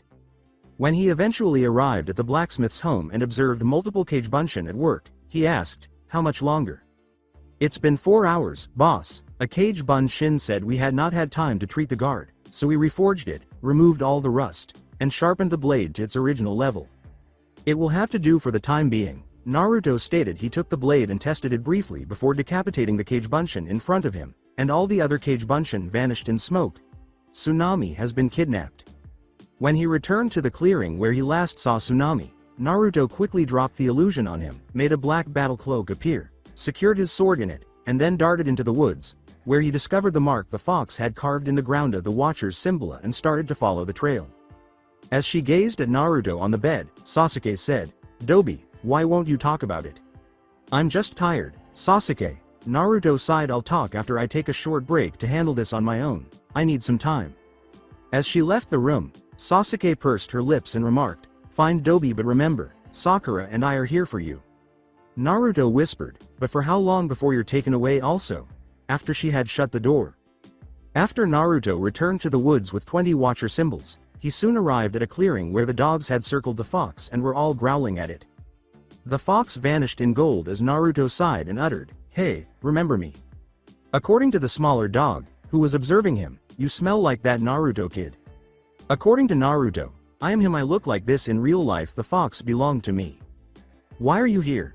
The little dog asked. Naruto stated, "The woman who was taken, she's precious to me. It's my fault she got captured because I let my personal feelings get in the way. Please show me where she is. I'll find her with or without your help, so I can either look like an idiot and stumble on them, or you can lead me to them and then get Kakashi." As they all fled, Naruto at their heels, the little dog barked and one of the dogs ran back the way Naruto had come. The little dog then said, "Very well, follow us." 20 minutes later, at Dazuna's house, Kakashi heard a dog scratching and barking at the front door. When he opened it, the dog followed with his head and made a barking noise. "You found her? No. Did you find something?" "No." Naruto thought so. Kakashi remarked, "Go check if Naruto is still upstairs, Sasuke, and if he is, give him a kick to the balls." This is what Sasuke said, "And why would I do that?" Because it's a clone, Kakashi stated. The true him has sneaked out and pursued Tsunami. She ran up the stairs, and for a brief moment, a high-pitched scream could be heard as Sasuke yelled, "Damn it, Dobi!" He came down the stairs looking a little pale, and he said, "Dobe's getting better at those. I thought it was really him for a while." "What did you do?" Sakura inquired. "That sounded nothing like a kick." "I cut off his balls," Sasuke uttered. "I sincerely hope that wasn't a cage bunshin," Kakashi said as the dog, Tazuna, and he all covered themselves. "I need you to stay here with Tazuna and keep the house safe. Sakura, come with me, Sasuke." "But," Sakura said. "Sasuke is only coming to bring Naruto back," stated Kakashi. "When Sasuke convinces Tsunami to return, I'll come to his aid." Sakura scowled but nodded, and Sasuke and Kakashi immediately started to follow the dog. After 2 hours, Kakashi and Sasuke landed on a tree branch where the dogs were all seated. Kakashi scowled when he saw the orange-blonde Naruto crossing a vast field with a number of warehouses and men surrounding them. A voice said, "Hey Itachi, isn't that the Kyuubi brat?" Just as Kakashi was about to move, both Sasuke and Kakashi froze and turned to look at two figures standing a short distance away. They were dressed in black cloaks with red clouds. Itachi's figure stood there and said, "It appears so. Let's observe for now." He looked at Sasuke and Kakashi, narrowed his eyes a little, and then turned to face Naruto, but Kisame hadn't noticed them. A short while ago Naruto had approached a sizable group of blonde, orange-clad people and exclaimed, "Who is in charge here?" One of the men said, "Who wants to know? I'm a Konoha-based ninja here to protect Tazuna." Naruto declared, "Who is in charge here now?" As the crowd dispersed, a man wearing a business suit said, "I am," and a snort was heard. "You don't appear very attractive." Naruto replied, "And you look like a pimple who's just waiting to pop." "My name is Gato," the man said. "I believe that you ought to kill him before you pass away." Naruto screamed, flashed through hand signs, and bit his thumb quickly. Returning to Kakashi, a huge puff of smoke suddenly covered the area as someone yelled, "Kachiyose no Jutsu." "I was unaware that the child had a summoning contract," Kisame remarked. "We need better information from Zetsu." When Kisame first saw Kakashi and Sasuke, he exclaimed, "Holy shit, he summoned the Kyuubi Itachi Itachi, we got company." Suddenly, a red tail appeared, followed by another, until 9 of them were visible. "Remember that our goal is to observe the target," Itachi said. "We'll see how this works out because they haven't moved and have been there as long as we have." Naruto is back standing on Kyuubi's head. Naruto uttered the words, "Now, either all you men can leave or I can feed you to Kyuubi." Kyuubi inhaled deeply and then, returning to Kakashi before a yellow flash from the top of Kyuubi's head and the sound of flesh hitting metal reverberated throughout the area. A roar was heard as multiple men screamed and started to flee. Naruto was then seen holding Gato by both arms against the warehouse, and his cry, "Where is she?" could be heard throughout the clearing. Before jumping off the tree and onto the field, Kakashi said, "Fuck it, let's go." When Kisame appeared in front of Kakashi, he said, "I don't think so, Sharingan Kakashi. I think we should let the kid have his fun while Samahada and I have some fun also." He pulled the sword off his back, but it came out of his stomach from the back as Naruto appeared in gold Kyuubi and the person holding Gato to the wall both went up in smoke, and Naruto said, "I come looking for a member of the 7 swordsmen to kill and I find one to kill." As Kisame put it, "Itachi help? Hey Ni-san. I popped sis cherry too bad, there can only be one," Naruto said, turning to face Itachi, before yanking the sword from Kisame and decapitating him, causing his head to roll to the ground a few feet away. "Your skills with illusions are quite good, Naruto-kun. Tell me, Sasuke, do you have enough hate to kill me?" Itachi said, turning back to a girl as she glanced at Sasuke, who was clenching her fist. "Don't start that bullshit, Ni-san," said Naruto with a snort. "The jerk put me in a future showing illusion after I killed Kyuubi. I know the truth about the Kyuubi attack and the massacre, but it really messed with my head. Your fiancé copyright is doing well, by the way, and so is the rest of my team. Our team includes her daughters." Sasuke shrugged and said, "I know everything," as Itachi looked at him in shock. "Just exercise caution, Naruto. You're not getting any after I chopped off your balls, and Madara is a dangerous fuck. You keep the fact that you fucked me a secret. Sakura and Kakashi discovered us wearing our birthday suit," Naruto said. "Jiraiya will add it to Kakashi's books after he tells him. Which would you prefer, Itachi Nisan, learning it from Icha or from us?" With her lips pursed, Sasuke uttered the words, "Point Dobi." "So, are you going to stand there all day like a fool or are you going to greet your sister?" asked Naruto. "Oh, and by the way, I appreciate you looking after me with your mother before I visited the orphanage." After glancing at Kakashi, Itachi said, "He's the #1 hyperactive surprise ninja. You get used to it." Kakashi shrugged. Itachi replied, but you may have blown my cover. How do you expect me to explain Kisame getting killed? As you were facing our team, Naruto said, he ran into Zabuza, who got lucky, to test me by the way. Zabuza is going to die when I find him. He is on the island's southern side, where there is a tsunami. Sasuke replied, and the guy Yujiri shined into the building. As Naruto put it, Gato, I feel better now. You're not the real Naruto, or you, Kakashi remarked. Nope, Naruto said. What revealed it? You're acting like you got laid again. Sasuke remarked. When you fucked Kurenai, did you behave that way? Hey, that night I was intoxicated, Naruto said. It was Kurenai who acted messed up. The fact that Anko, who consumed the most alcohol, was the most sober still amazes me, but I'm amazed at what she can do with her tongue. You are cheating on my sister with Anko and Kurenai, Itachi said, raising an eyebrow. Kakashi replied, of course not, he just had sex with them, plus Ayame at the ramen stand. Hana Inuzuka, Ino Yamanaka, some other girl named Amy, and maybe Tsunami. That's it, I'm calling off my mission, Itachi said. Isao Uchiha needs to come back to Konoha. As his eyebrow fluttered, he said, it's time I dealt with the pervert my brother has become. Everyone was shocked to hear the words, you fucking traitor. As Kisame stood up, his body revealed that Samahata had helped his head grow back. I knew we couldn't trust you.